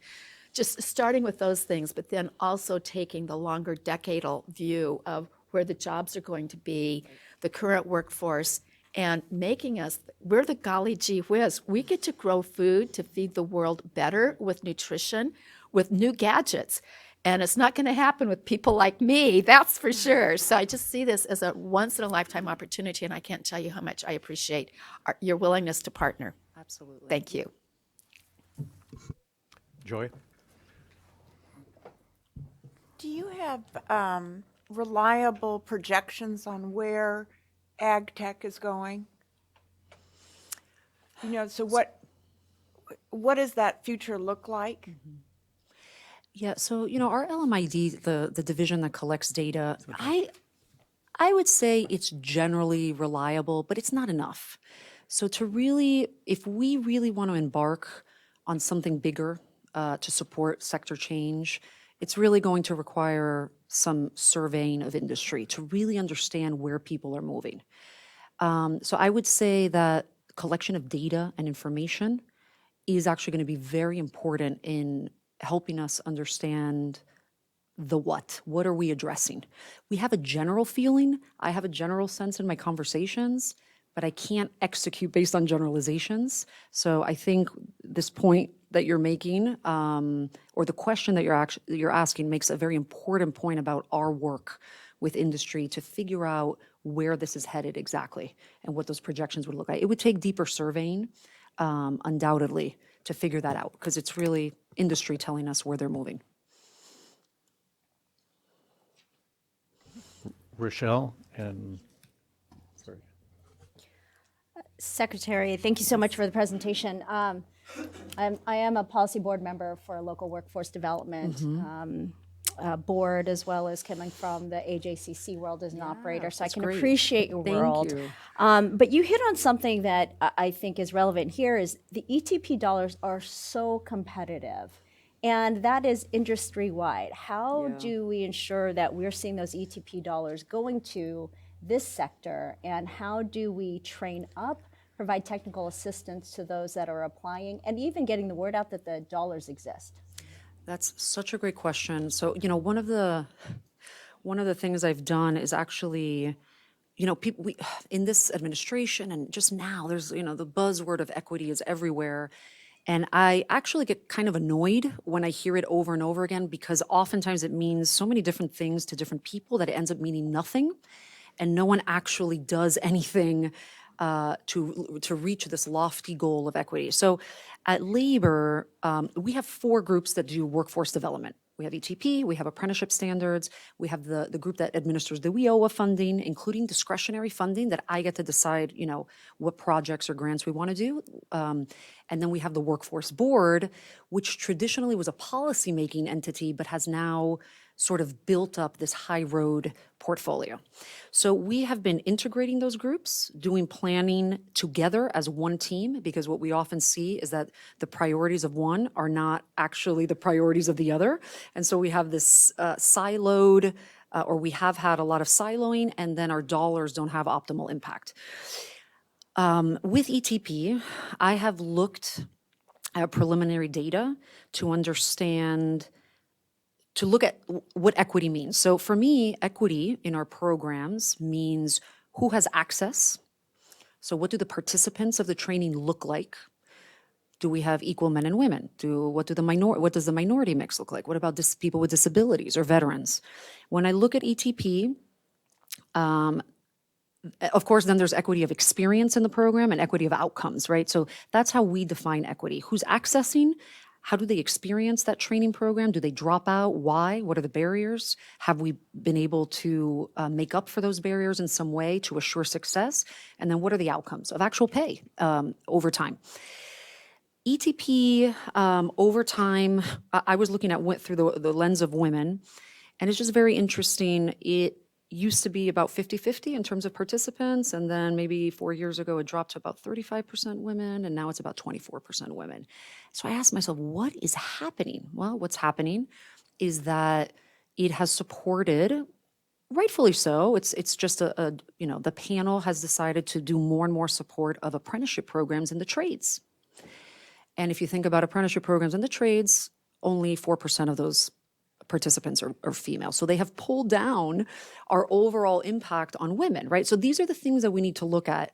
Ag is a very small recipient, if I had to guess, but I'm going to go back and look at it specifically because it's not a high road sector. And they're so focused on wages and good quality. That's how the competitiveness is built. And that's not a bad thing. You know, we don't want to necessarily invest in programs that continue to be low road, right? But at the same time, we can't ignore those sectors because if we ignore them, then we just maintain the same sort of outcomes that we've had.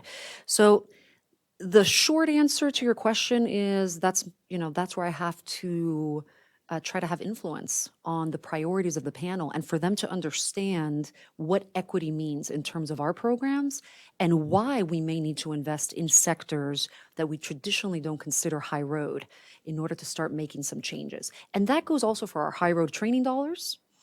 That also goes for our WIOA discretionary money. So every year the federal funds come in through formula, they go out to all the regions, but we get 15% of that funding to spend in a discretionary manner. In the past, we've been testing out high road. We sort of know it works well. And so now I said, we're not going to put it into high road. We have enough money for high road. So one of the areas that I want to focus on is ag. Ag, individuals with disabilities, separately, sort of general programs for like how we integrate them better.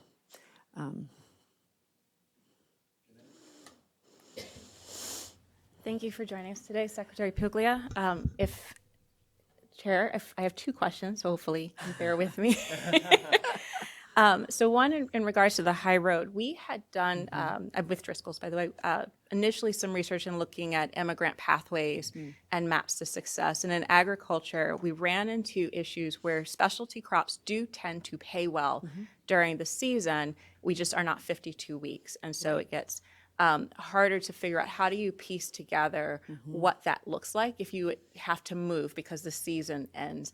And so is there work that is being done with the High Road program to sort of look at the state as a whole and the lack of migration to figure out how we balance? Because I don't think it's that ag isn't skilled and isn't necessarily desirable work. It's that people are settling because it's harder to continuously move throughout the year. And therefore, the annual wage in relation to spending power is somewhat diminishing.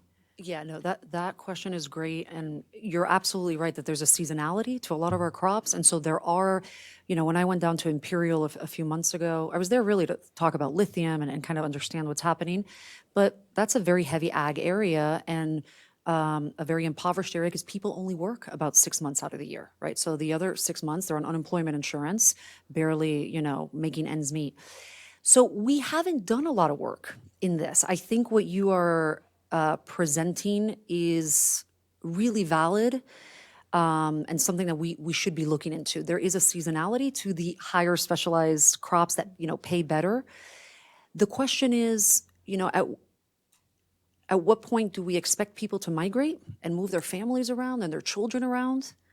And at what point do we find other solutions, such as other types of work?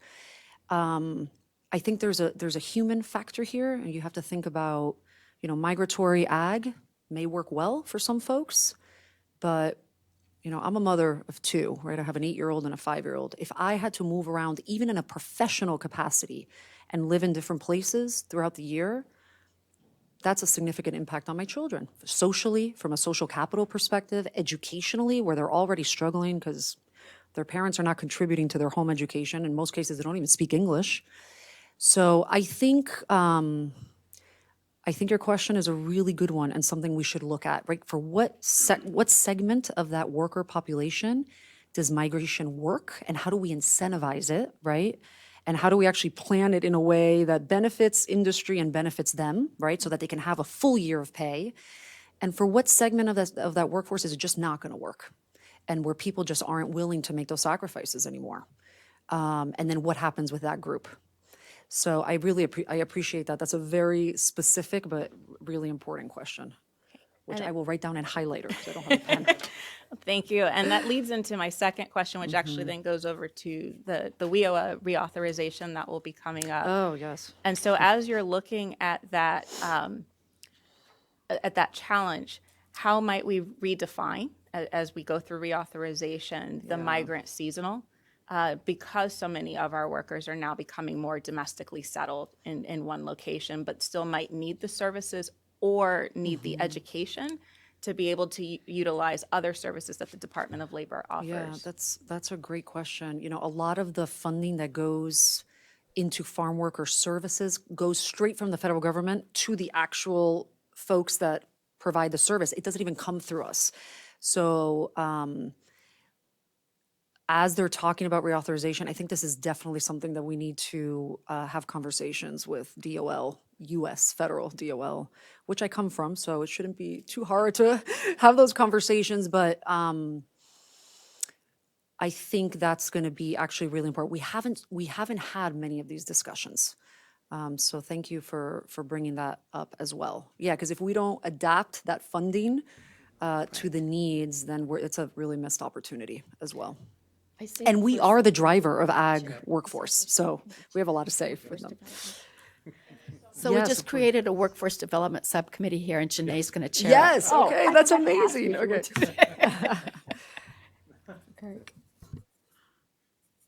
Okay. Eric? Yeah, and, real quick one. then we'll move to It just public occurred to me comment. that climate change is driving so many changes in California, and in a way, I think we have a tendency to sort of think about sectors as those that were defined 50 years ago or 100 years ago. So we talk about ag as a sector, and it's just occurring to me that I'm really interested in a field of science that's sometimes called vegetation management, right? It's sort of nerdy, but like think about what's more important in California than managing the vegetation, whether it's grown for purposes of crops or whether it just shows up. And I bet that there's opportunities in helping ag workers think about seasonal work in forestry or seasonal work in fire. And that could, and my sense is that as you progress in some of those fields and you start to understand, more about equipment, using higher levels of equipment, your wages go up. And so anyway, it's just a thought. Obviously we have huge needs in fire and fuel management, and I think there's some crossover there. And that's that a could be really beneficial. important point. In our conversations with the Sac Valley, there's going to be a lot of restoration work around voluntary agreements and the investment that's being made in flood management and some of those other issues. So the restoration economy is going to be a part of this as well, and that's really naturally suited for the ag laborers. But I also think it's important that we think about the food and ag system because, and we do have a processor in the room, and that representative is thinking about where those jobs are to try to put the whole seasonality together, if that's a possibility as well. Absolutely. I love that suggestion. And, speaking with Secretary Crowfoot, that has come up in the past. not to be Debbie Downer in any way, one of the challenges, the big challenge is also language barriers, but there's plenty of investment in vocational English learning. So we can tackle that, but that is a challenge. Secretary Ross, you just said something that made me think about what is happening in the Fresno area with, the F3 planning, which is this idea of building cluster, like an economic cluster around ag. So diversifying so that you have manufacturing of ag equipment happening near the actual industry. So as needs change, the manufacturing can change, sort of more like on-demand manufacturing, and then of course all of the processing of the product. And I think we have some of that happening, but not a lot. And so it was exciting to hear sort of that Fresno proposal because it tries to bring all that together, and that could actually address some of the seasonality issues as well. Again, we're here to support regional strategies. We don't design, we don't want to be in a position where we're pushing forward a strategy when we're not the experts. But that's why it's so important to be here and hear from all of you and also from the regions themselves and what they're planning so that we can see how we can support that to the extent that the way they came up with those strategies was actually inclusive of the community and has components of high road planning in there.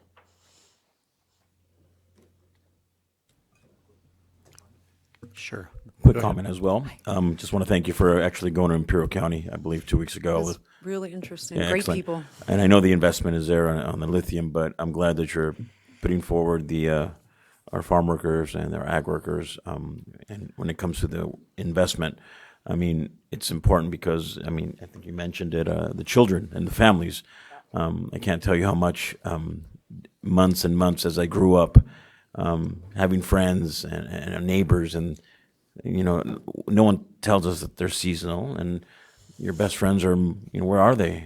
Where'd they go? And I mean, I saw memories of people that I worked with, and I don't know where they're at, and it's a sense of community. So anything that we could invest in and put a light on that, because it's definitely important in from the top to the bottom of our state, and it starts. I mean, I see it with our farm labor contractors. I see it in my county. So more importantly, thank you for considering and love to work with you and how we can invest in our ag workers. Absolutely. Yeah, I was something that really dawned on me when I was there on my visit around lithium was that lithium is not going to be it's not going to solve that region's challenges from it will create good jobs, very good jobs, just not as many as we would want. And so ag plays a very important role there for community because that is their source of water, not just for their industry, but for people. They have first rights, I think, to the Colorado River. I was trying to understand how all that works. It's like, I don't know why. But if they lose ag, they'll lose water too, right? And so they are dependent on ag, not because the jobs are so great. They're dependent on it for their livelihoods. So it's just it was interesting to hear that from folks, that ag is still really important there, even though it's declined. There are really interesting plans from San Diego State University to create more of a STEM facility there and degrees so that individuals from Imperial can stay and think about things like ag tech and biotech in the ag space and all that. So there's definitely attention, a lot more attention, I think, than historically has been given to Imperial, which I think is a very good thing. Well, Secretary Ross touched on the work that she is doing with the North State, but the 2022 drought is going to have a significant impact. In the North State, we have generally 550,000 acres of rice. This year, there might be only 200,000. The jobs related to rice are generally pretty stable, has a stable workforce in communities up and down the west side. The Interstate 5 corridor is going to be hit the worst. Thousands of jobs for farms, dryers, mills, trucking, ag air suppliers, and fertilizer and other supplies. There's a significant concern, I'm sure you're aware, but those communities that are affected by not just rice but other crops, that workforce, if they leave and go find work elsewhere, it's questionable whether they'll come back, Right. right? Right. And then when the water comes back and you go back to full planting. And so just thankful for Secretary Ross for your direct involvement and for your involvement, Secretary Pulgia, and look forward to those programs to invest in those communities and the workforces in that region. I think other parts of California, we know other parts of California have been hit and impacted by drought. This year, as Don Cameron mentioned, the drought is impacting the north, or maybe it was Darren, the north and the south and central about the same. And we have not experienced that as much in the North State and maybe aren't as ready for how to support our communities as we see the farms needing to lay off dozens or even hundreds of people. Our own workforce is a little over 400, and our hope is to keep all the team members working through this drought. That's great. That's great. No, I thank you, Mr. Lundberg. You made me think of something. So part of what we do is not just workforce and training development, it's also supports for workers when they do lose jobs. And we have a couple of programs that we have done a pretty poor job connecting with industry on, such as WorkShare and some others. And so my plan is to work with Secretary Ross to present, in the situation of drought where we may very quickly have a crisis on our hands, especially with industry and having to shut down. We want to have a good way of communicating with industry on what's available to them for workers to try to maintain workers. So WorkShare is a program where if you have to cut jobs, you can actually have 2 individuals or 3 individuals share one job. So they're still with the employer, and what they have lost in income can be covered by unemployment insurance. And so it's a really interesting program. We haven't had a lot of uptake on it because we just haven't done a good job promoting it.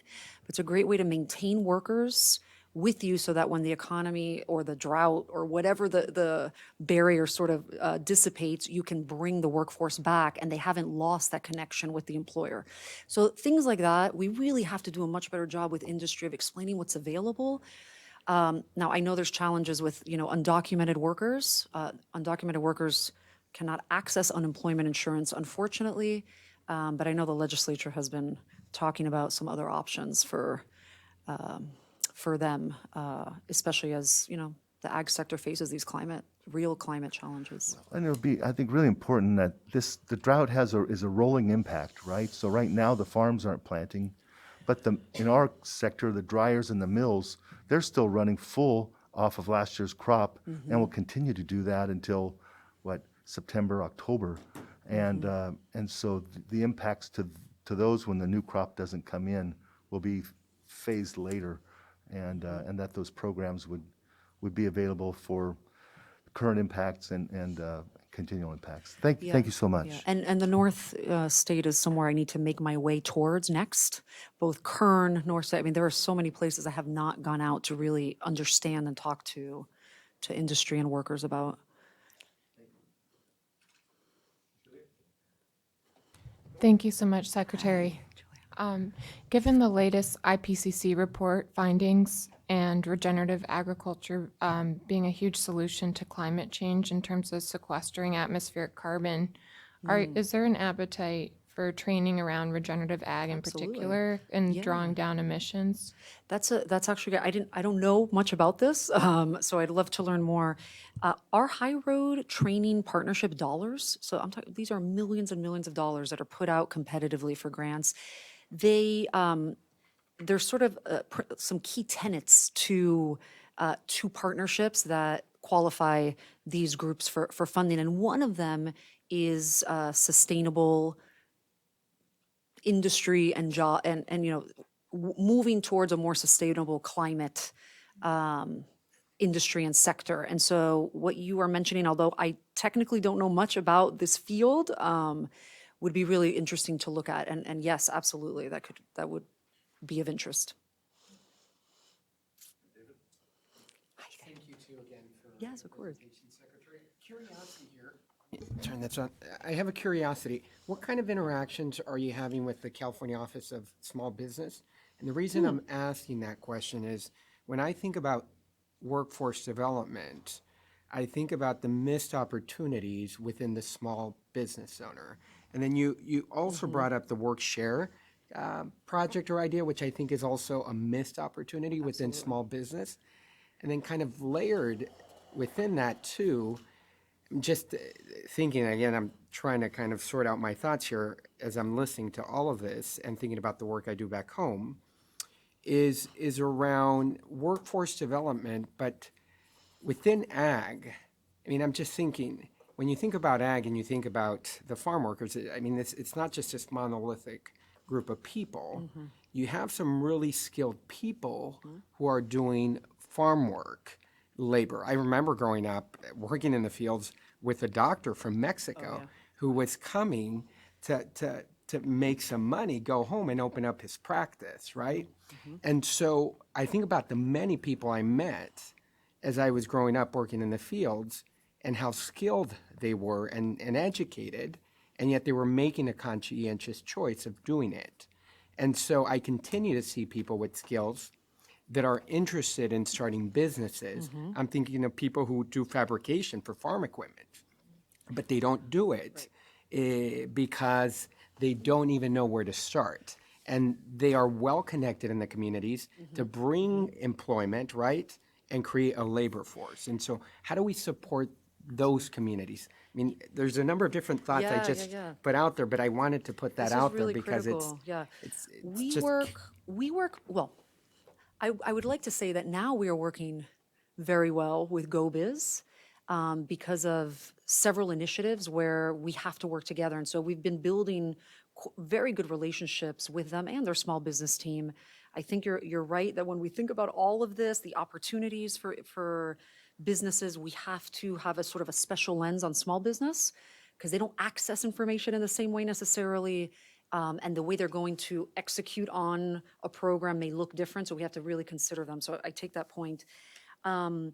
We have funding that has gone out. There is a program called SEED, which is all about immigrant entrepreneurship. There is quite a bit of focus on the ag sector, and there are other programs like this that maybe we need to do a better job of sort of pushing the information out. It's for immigrant workers, and it's even for undocumented immigrant workers that have sort of entrepreneurial dreams, and it helps them. It provides seed funding, but a lot of technical assistance to start businesses, whether it's some sort of food-related business, childcare business, or even maybe an ag tech type of business, right? Engineering. And I take your point on a lot of folks coming in here with skills and education that go way beyond ag. So the other thing is that we don't have great data. We need to do better. So again, segmenting out this population of workers and understanding what they look like. Because a lot of the work we do is based on sort of generalizations and assumptions. I mean, when you look at the monthly labor numbers that come out from LMID, the federal government publishes them, unemployment, it's always non-ag jobs. The first header is, in the non-ag jobs, we have this much unemployment. Well, where are the ag jobs? That's, so we've also started something within labor that we call, I started this, we do this quarterly, where basically LMID comes with data and information that the team is interested in, and we talk about it. So last time we talked about equity, like how do we actually measure that in our world? How does it make sense for us? The next one's all about ag. So Karen, if you have folks from your team that would like to join, we just call them labor roundtables. It's just about looking at data and understanding what's happening. And my big question was, why is it always non-ag jobs? Where are the ag jobs? So I'm hoping that we'll do a deep dive into ag jobs at our next session, which should be probably in July. We're doing these quarterly. But thank you for those comments. I am writing all this down, and this is like a wealth of knowledge for me, and I hope we can continue, chatting and just gaining this knowledge from all of you is really, really valuable.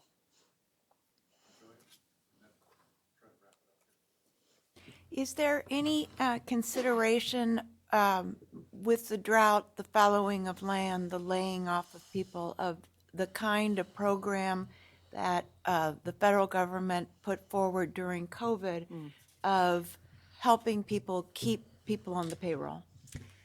We're, just so you know, we're working on that with GoBiz. Okay, I will leave it at that. Sort of general comments, you know, the federal government, when you think about FEMA and disasters, they don't, you know, I don't think there's ever been a drought declaration in the history of FEMA declarations. I think the state attempted it. That would open up a lot of resources to support both industry and workers, but it hasn't happened yet. So there's more of a push that needs to go on there. I haven't heard of anything that the federal government is thinking about doing in terms of drought, but maybe there's some things in the works. Josh, can you check public comment on this agenda item, please? Yes, sir. If you would like to make public comment on this agenda item, please use your hand icon and I will unmute your line. And Secretary, I do have two comments, or actually one question. Can you comment on the need for access to equipment and thoughts around workforce to operate this machinery too? Equipment is needed as a major barrier to implementing climate smart agriculture, and access and cost of machinery is a big issue. Sure. I mean, I can speak to this anecdotally from my conversations with regions and different groups that are thinking about the future of ag and how to diversify. So my understanding right now is that equipment, for the most part, is all purchased abroad. And of course, there are challenges with that. And so some areas are taking a very serious look at why we cannot produce, why can't we manufacture the equipment that we need for our own agriculture here. So we're not, you know, especially as we're not commodity crops the way the Midwest is, you know, we know our market, we know our crops, and we know what we need. So I think there's a movement towards bringing a lot of that here. We do have manufacturing skills, we have experience, and I think high level, it sounds like a really good opportunity. It also provides sort of like a just-in-time adoption of technology as things change, which they could possibly change very quickly here. So that is anecdotally my understanding, and you know, where I have heard things hopefully will move in the future. If I could add just one thing. And that will lead to a need for workers, of course. One thing to that, I think there are a number of advocacy groups that are asking for equipment sharing programs to adopt practices, for example, in composting, the turners and the things that are very important so that you keep food safety issues top of mind. And so that's something that's being advocated. We don't have existing programs for that at this time. And I'm seeing no further public comment online at this time. Okay, Thank you, Josh. Well, Secretary, it's been pardon me, public comment from the public. I know this gentleman. Actually, one person, public. Thank you very much. Brian Little, California Farm Bureau Federation. Good afternoon. Natalie Sebastian on your staff has been very helpful in tutoring me on the correct pronunciation of your name. Oh, yeah. Very, very patient with me. It took about 5 minutes. Secretary Natalie is okay as well. It's Thank easy. you. And I would like to accept your invitation to work with you a little bit more on some of these job development ideas that you talked about at the beginning of your talk here this afternoon, because obviously I think we're going to see, I gave a talk to the Rotary Group in Tulare about 2 years ago, and what I found in the course of doing my research for that was that between 1910 and 1920, there were 14 different companies whose name began with the letter A, B, or C and manufactured automobiles in the United States. Obviously, we know what happened to the auto industry. I don't know that we're ever going to see consolidation like that in ag. I don't know if we ever could, and I don't know if we want to. But we're going to have it. Some of that's going to happen, and we're going to have more and more of that. I was a little curious about the numbers you mentioned, with actually increasing numbers of lower skilled jobs in agriculture, even as we are increasing the numbers of jobs that require technology training and things like that. I'd love to dig into that number a little bit more and talk a little more about that. I'd like to publicly invite you to attend our agricultural employment issue policy development committee meeting in July. Wonderful. And talk about some of the things you talked about today and get some feedback from the growers that are represented in that committee. And the evolution to technology is something that is inevitably going to happen. We're already seeing a lot of it, and the project that former Mayor Swearingen is working on in Fresno is a great example of that. Sometimes, however, we have some bureaucratic barriers to the adoption technology. And the college, we've already gone to the College Standards Board a couple of times, trying to get some bureaucratic barriers cleared to the adoption of driverless tractors. We haven't been successful yet, but I hope that we can work together to try to get to a place where perhaps we can have an advisory committee to begin to address that issue and start to sort those issues out. So, thank you. Thank you so much for your comments, and it was great also meeting with you earlier this month. And yes, yes to partnership, yes to learning more, and yes to finding the opportunities, right, where we can take all these changes and try to do better for workers in this sector. Secretary, thank you again. Thank you. Really, just the number of questions that you saw Thank you here for your today. engagement. I'm very I think that really excited. shows the interest we have in what you're doing, and the information that you gave us today was really great. So Absolutely. we'll have to have you back. I'm sure. Anytime, yes. Hopefully I'll come with more, Thank you for your time today. I really appreciate it. Thank you. All right, we're going to be moving on to our next presentation, Labor and Community Impacts. Let's see if I can get through all your names here. Nigel Bocanegra with the California Farm Labor Contractor Association. Marco Lizarraga with La Cooperativa Competitiva Competencia de California. Mona Schulman with Pacific Coast Producers.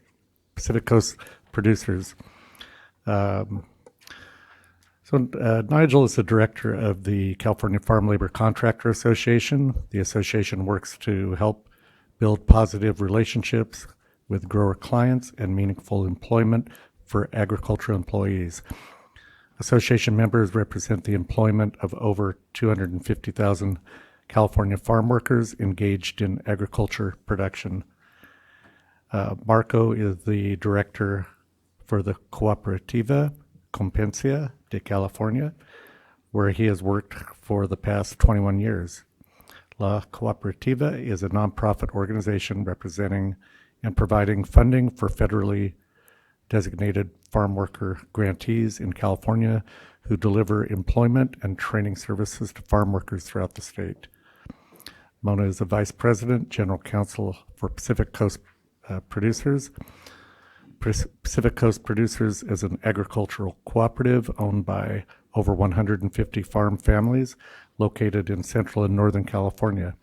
The company specializes in canning fruits and tomatoes for the private brands throughout the world.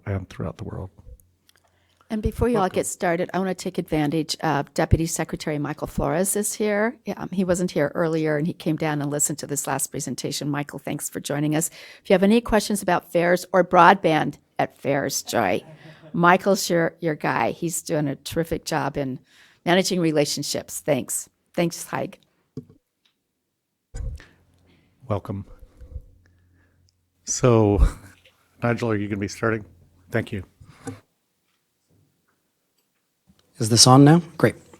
Hello, everyone, and thank you for that introduction. Again, Nigel Bocanegra with the California Farm Labor Contractor Association. We are the sole association nationally focusing on farm labor contractors, looking at ag labor issues from their perspective. We promote educational opportunities and best management practices to ensure that our members and their clients can provide safe, respectful, and compliant work environments.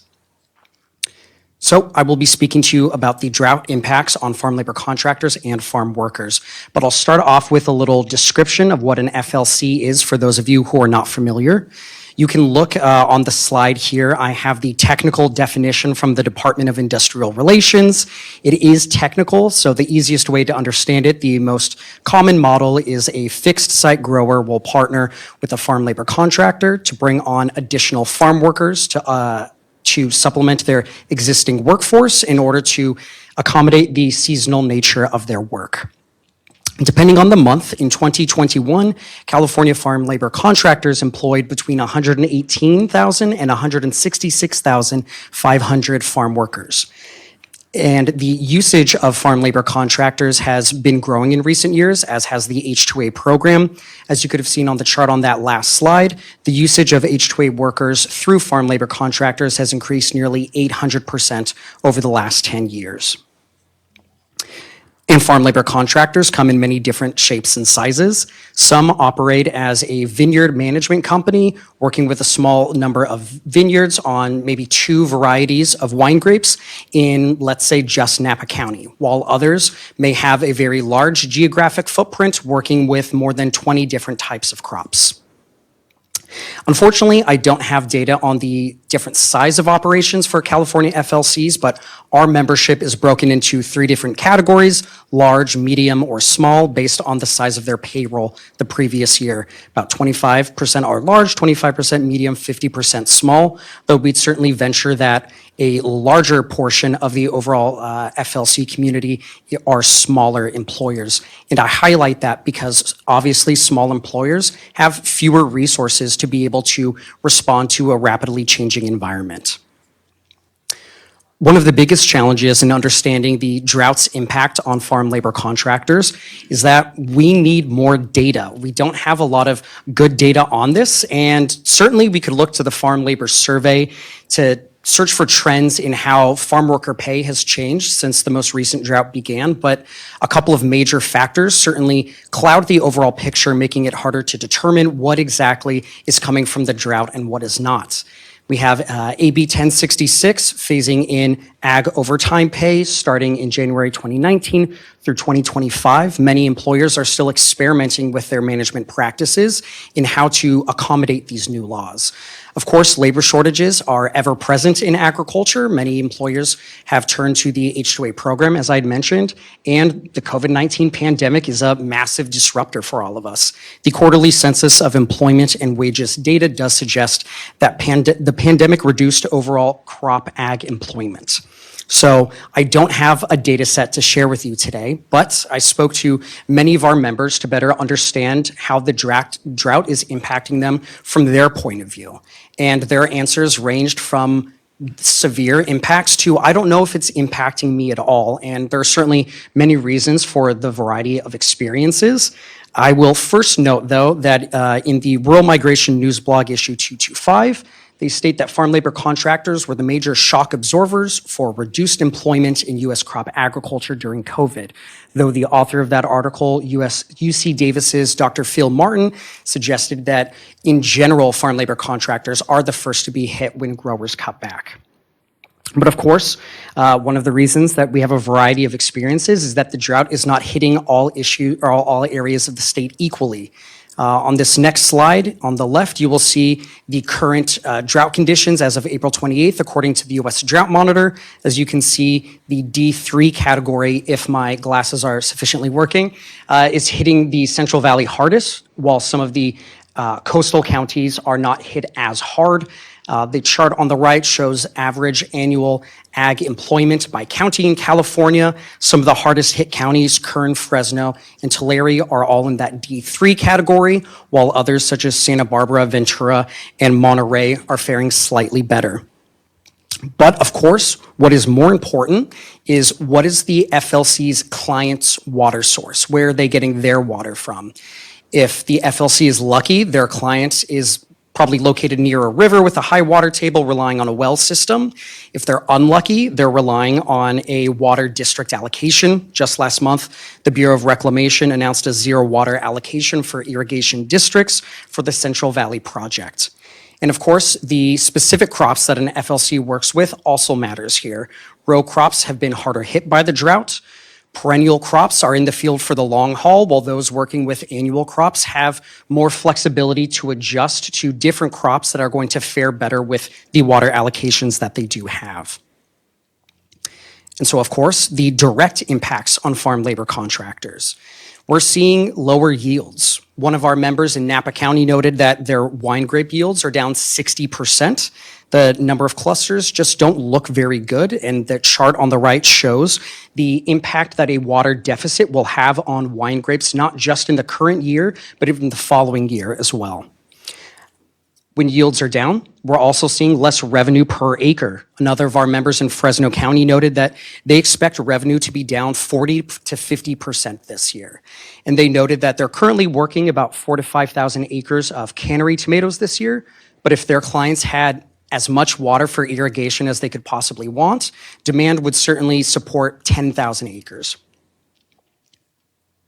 And of course, farm labor contractors are also seeing fewer contracts, and on many of those contracts, there is less work than there used to be. But the drought's also causing some unexpected impacts, not just related to irrigation. Farm labor contractors are required to offer ice and potable drinking water for their employees when out in the field, but where does that water come from?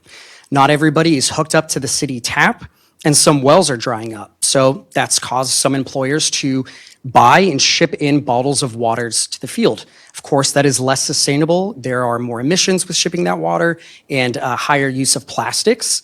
But that is even more impactful for employers who are housing their employees on site. The H-2A program requires employers to offer housing to their employees. You're having to give them or provide water not just in the field, but for their everyday, day-to-day usage.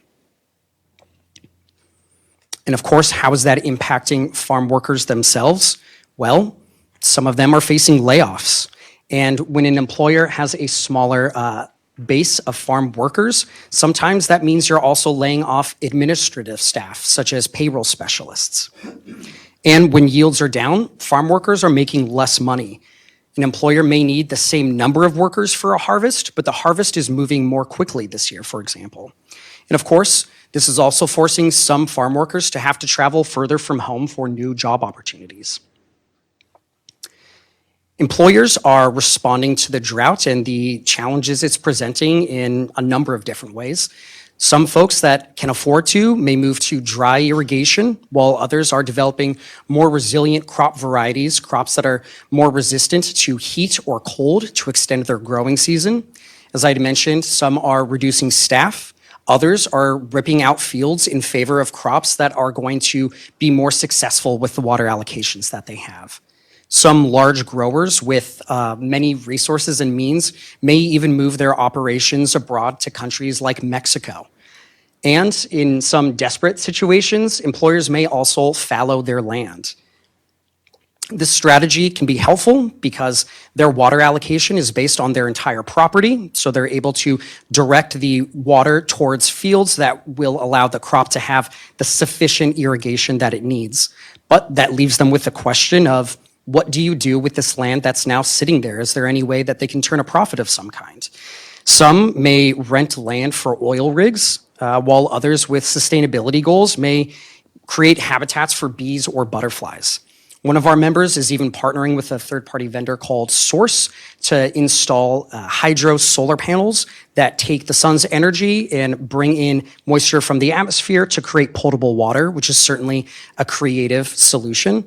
But of course, the biggest downside and drawback here is that when we have fallow land, that's less opportunity and less work for farm workers. So that brings me to the conclusion of my presentation here. I believe we'll likely get to questions at the end, so I can pass it off to our next speaker. Perfect. Yes, thanks, Nigel. We'll have Marco, if you can go next, please.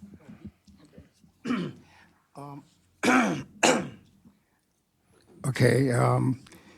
I'm always nervous about getting a microphone because I love karaoke and I want to sing instead of talk. Okay. After the presentation of the Secretary of Labor, I have to modify and improvise my introduction because I'm one of those children from Imperial Valley of a farm worker, okay, that came out of there. I worked in the fields until I was a sophomore in high school, until somebody felt sorry for me in downtown Calexico and gave me a job in a little store there. But at any rate, I'm one of the fortunate ones that was able to make it out of there being a child of farm workers. And the difficulty of going back, it's incredible. I couldn't.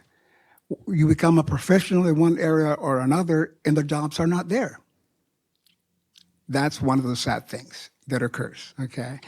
So I just wanted to say that, since Imperial Valley came out to light, I'm proud to be from Calexico and a graduate of the high school, and I'm really fortunate to be able to be here before you.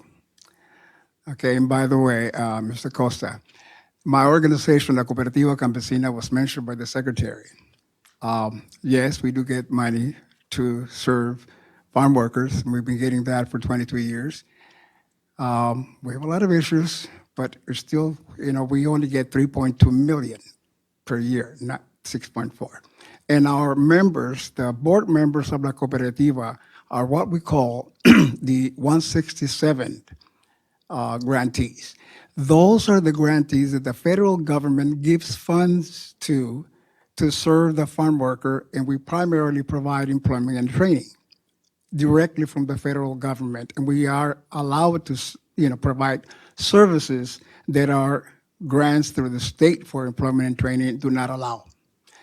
But we are doing that, and the recipients of those funds are 5 in the state of California, and the Cooperativa requires that they be members of my board.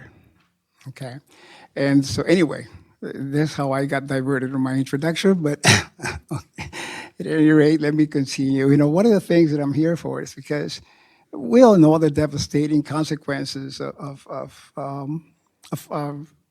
things like the drought. And unfortunately, I don't think that Secretary was aware that we have done drought disasters in La Cooperativa.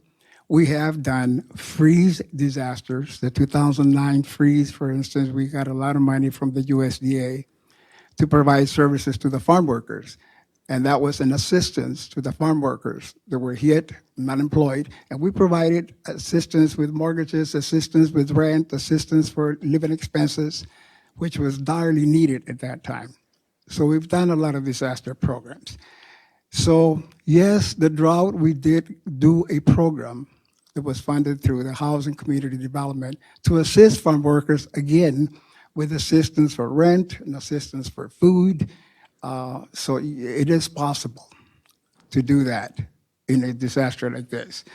Of course, in California, we have experienced droughts, and I feel that the frequency of the droughts are much higher now. I recall the first drought that I really remember was when I was living in Santa Barbara. I was out of school, and we had a drought in the 70s. We couldn't, water our lawns. We had to use the water from washing dishes to do that. And so it's an occurrence in California that has become a lot more frequent. And one of the things that has happened always is, as it's happening now, we are experiencing the usual fallowing of land, and some farmers are able to switch to other products. Sometimes that switch has been able to mitigate the impact of displacement of the farm worker because they switch to more labor-intensive crops, which may be more profitable. It doesn't solve necessarily the unemployment, but it certainly mitigates it. Right now, you have farmers, and some of you know this better than I do, but you have farmers like, rice growers that have reached a conclusion that it makes better sense, business sense, to sell the water they would use to grow rice rather than to actually grow rice. And that's sad, but there's economics here. When they get $575 per acre foot, the revenues generated, it's the same they would get if they grew the rice without the headaches of having to grow it. One farmer says, it's not what we prefer to do, but it's what we kind of need to have to. One of the heaviest areas of farm worker employment is the Fresno and Central Valley in general. And we have one famous farmer there that I know, Mr. Joe Del Bosque, who's a melon farmer. And he has always counted on rice water from the north. That's how he has survived the droughts. This year, he is fallowing a third of his land. There's just not enough water. Now, he had planted asparagus on a few fields, and that he has also had to pull out. All this, of course, doesn't just impact the farmer and the farming industry, but also the farm worker. And that is always going to be our issue. Well, the environmental implications are huge.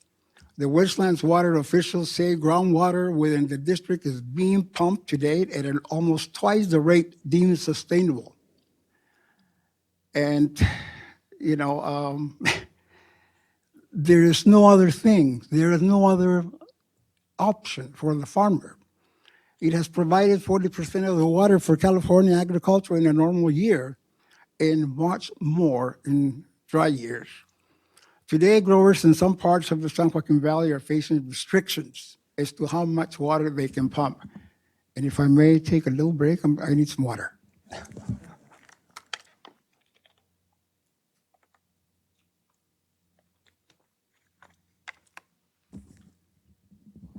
Okay, so ready. And anyway, you know, the huge impact to agriculture is unquestionable. There was a report prepared for this department that calculated that the reduced water deliveries resulted in 395,000 acres of cropland left, right, and unplanted. Of course, this leads to thousands of jobs that are, you know, lost. And when you talk jobs in agriculture, it's not just the farm worker. There's truck drivers, there's small little stores that lose sales in the little rural towns, and so they dislocate other workers that work in those little stores. Even the car dealers don't sell as many cars in those rural towns. It affects them, it impacts them. You know, the state legislature in 2014 passed a Sustainable Groundwater Management Act. Local groundwater agencies have been developing plans to begin implementing the laws between now and 2040. As mentioned before, farming operations in the Central Valley have long turned to pumping more groundwater during droughts, and water levels have been dropping for decades. Researchers have estimated that at least 500,000 acres of farmland will probably have to stop being irrigated by 2040 to meet the groundwater sustainability goals. In La Cooperativa, we serve thousands of workers.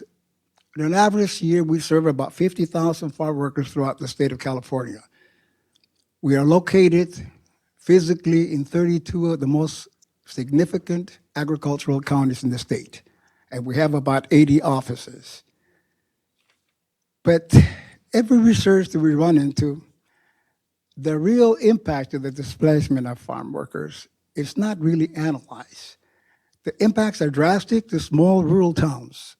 For instance, 5 Points, the school, just the school in 5 Points. In 1995, they had 500 students. Today, they only have 160. That is what happens as farms vanish. Well, you know, we don't have any studies that really focus on the impact of the transformation of agricultural industry on farm workers. For several years, I've been making presentations, and I made one presentation here about 4 or 5 years ago regarding the transformational impact to the industry, the ag industry, by the technology. And everybody always thinks of mechanization. No, that's not it. It's automation. And with the introduction of artificial intelligence, it's going to grow geometrically. What is that going to do? Yes, of course, it's going to impact the farm workers in the field. You know, I call it now the endangered species. And let me tell you what I mean by that. It means that the numbers are going to be reduced. You know, the automobile industry doesn't have the same number of workers of the factories. That's not true. Of course, it impacts the worker. Okay? So the other thing that's happening in the transformational impact up to the farm worker in the industry is that not only are we going to have less, but we have to have farm workers that are going to be much more techie savvy.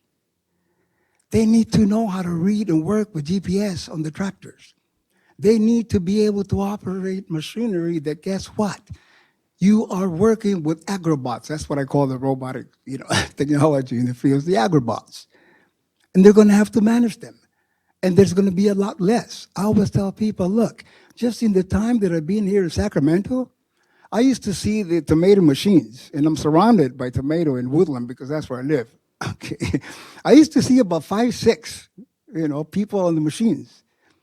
And a few years ago, there was one person from the government of Mexico, from the federal government, they wanted to see the farm workers. So I called one of my friends, and he said, Marco, we only have 2 people in the machine.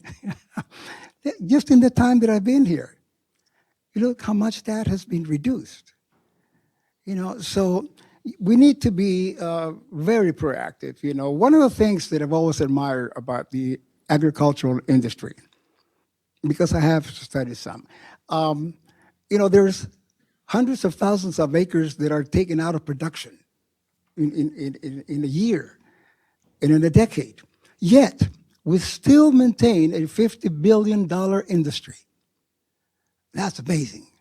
That only is explainable by one thing: resorting to development of technology in the crops and in the harvesting. Okay, in fact, there's a guy, Medellines Azuara from UC Merced, and he says, agriculture in California is very resilient and innovative. And a big example of that was, of course, I was only 18 years old when it happened, but the Bracero program ended in 1964. When that program ended, there was all this alarms about the tomato industry and what was going to happen and how it was going to collapse. But guess what happened? The mechanization was accelerated. And as soon as that came in, we had record levels of production in the fields and in the agriculture of tomato. Of course, there were 32,000 farm workers eventually displaced in 5 years. But that's technology. That's what it does. And it's not bad. We just have to learn how to deal with it. One of the things that we need to do is to have to develop programs that are proactive and ready to deal with the consequences of the frequency of droughts. And also, to deal with the impacts to the human aspect of those disasters and technology. That's what we need to do. Thank you. Okay. Hello, Mona Schulman, Pacific Coast Producers. When my daughter was young, she conditioned me very well. When a song would come on the radio, Mom, please don't sing, you're ruining the song. So you don't have to worry about me breaking into karaoke. I'm here, as the board chair Cameron said, on behalf of Pacific Coast Producers, and we're a food processor, producer. And so we're a little different than the ag labor that we've been talking about today. So Pacific Coast Producers has 1,000 full-time year-round employees and another up to 3,500 seasonal. Our plants operate from June to September, 24 hours a day, 7 days a week, pretty much. So as far as drought impacts, our growers are on the front line of that. Our growers have peaches, pears, apricots, and cannery tomatoes. We have a factory there in Woodland, so you probably know us. So our growers do not quickly change out of crops with respect to their water supply because they've got permanent crops. And so, the impacts that our growers are feeling, our growers down more to the south are feeling the pain quicker than our growers in the north, although as noted by Mr. Polimas from the Water Board, the north is starting to be affected as well. But really, there's been some fallowing. A couple of our growers had some foresight last year to worry about another dry winter, and they actually purchased some water ahead of time to assure their water supply for this year. So in our cannery, in our tomatoes, we're not looking at severe impacts this year, but if this continues next year, I think kind of all bets are off, and I don't know what would happen. Our tree crop commodities, it really looks in terms of, reduced yields, reduced fruit size. Last year, a larger peach is an optimal peach for processing. So when we get what we call number 2 peaches, they're not so great to go through the factory, and we really don't want them, and we pay less for them. And there was a lot of number 2 peaches last year. And, looking at the inconsistency of the weather and the water this year, we're a little afraid of that. There can be other effects like certain conditions can cause split pits. and that makes it harder to, we have mechanical pitters, and so you're really impacting your efficiency because you put your pits through the pitter and then you have to redirect a lot of it back to be repit, which doesn't sound like it's that difficult, but it all adds to the cost of the processing. And then, of course, we have, you can have pit fragments, which we don't like to get because that gives us consumer complaints later in the can. So we try to avoid those.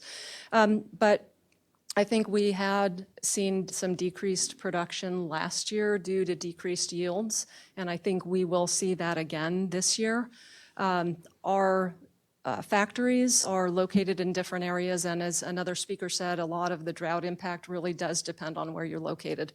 So we have up north in our Oroville facility, we are a private water supplier.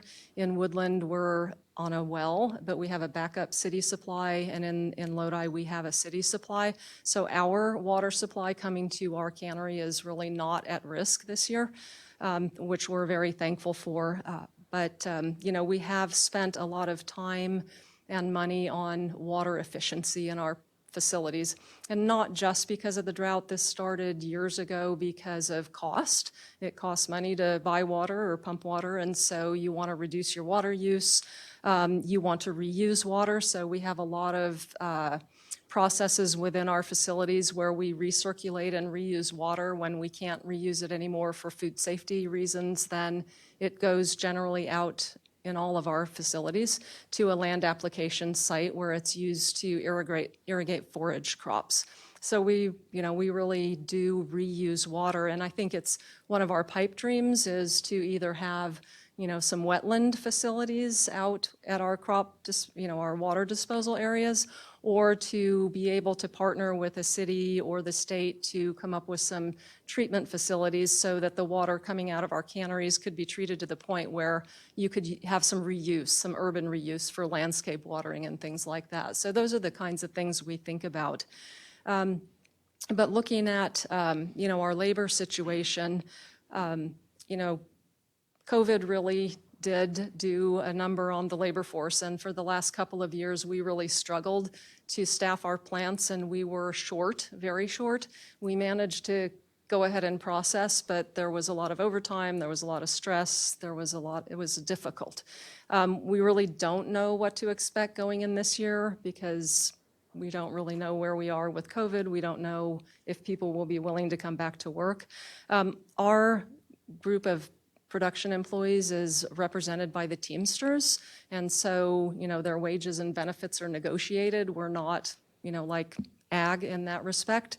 But what we do see with the lack of labor availability, whether it's due to COVID, and we had noticed it gradually happening prior to that, is Marco's correct, more automation. And so our need is shifting somewhat to a more skilled workforce, and so that's where we're looking at partnering with community colleges and other workforce development organizations to up the skill set of our employees so that we can improve their lives and our workforce. It's not the number one attractive employment industry for young people to come into food processing or maybe even ag. And so we need to do what we can to make those jobs, good and skilled and useful for people. We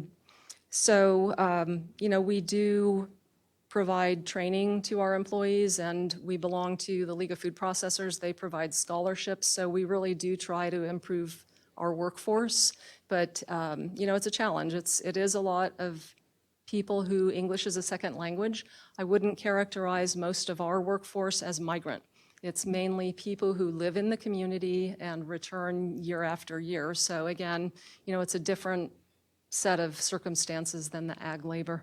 I'm happy to answer any questions that you might have and turn it back to the chair. Thank you. Thank you all really very much. We'll open it up to the board for any questions. Glenda? To Marco, you shared a lot of great information, and you said you were recommending some proactive approaches to how we could solve these problems. I just wondered if you could maybe give us a little more detail on what you see some of those proactive approaches as being. Yes, and I'm going to be very blunt about this, okay? I think the Secretary kind of alluded to it a little bit. The fact is that I've been in employment and training for 50 years. And one of the things we run into today is that somehow the workforce development people don't consider ag industry as another industry. And I have been going out and trying to convince them, and I just told the Secretary, we need to talk. Because, I've gone and I know farmers and contractors, and they were great with me during the COVID in allowing me to go and spread thousands of masks to the field workers as they were working. So one of the things we need to do is to understand that the contractor is much more of an entrepreneur than you think. That some of them have become agricultural companies. Now, I happen to have worked for one agricultural company some time ago in Calexico, Scaroni, okay? One of the things that I learned with him was all the incredible amount of internal training that they do. So I said, Steve, there's funds out there. No. That's government stuff, and they want all kinds of paperwork, okay? So one of the things we need to do is all of the training programs that are designed in the state, the last thing in mind they have is agriculture or contractors or anything like that. So what I'm trying to do is convince them. I'm knocking on their doors. Look, let's work with a labor contractor company. Let them tell us what it is they want and they need. And the training designs for the regular workers do not fit. For instance, there's no way, and like I said, I've been in employment and training for 50 years. There's no way that I'm going to have a class of 40 people in drone technology. And then the funding says that I have to place 70% of that in private jobs. But let me tell you what exists in the real agricultural world. There are farmers who are utilizing maybe drone technology. So I have to be able to do individualized training, and don't punish me because I only placed 5 and because I only was able to train 5. That's what some of the farmers need. Also, the farmers and the industry have the best labs in the world. Nobody can afford a machine that they use, okay, where we need to train people. So it's one of the things about employment and training is this. If you create a program that is complicated, it's not going to work. The program has to be very simple. Like I talked to Mr. Lebowski. We've talked several times. I said, look, I could probably get funds and get you so that we'll do some training and you do part of the selection of the people. And I don't care if they're your workers that you want to move up. We'll do that. And what we'll do is, once you get them into your place to train, we'll pay you 75% of the wages and you pay the other 25%. Then at the end of 3 months, you might hire them. We don't have those models available to us. And that's what we need to work with the ag industry. Respond to their needs and accommodate models that are not designed for them. We need to design it for them, for that industry. All these models are designed for urban workers, not for farm workers, or not for the farming industry. That's what I meant by that. You're welcome. Thank you. Any other questions for our panel? Public comment? Yes, if you'd like to make public comment on this agenda item, please use your hand icon and I will unmute your line.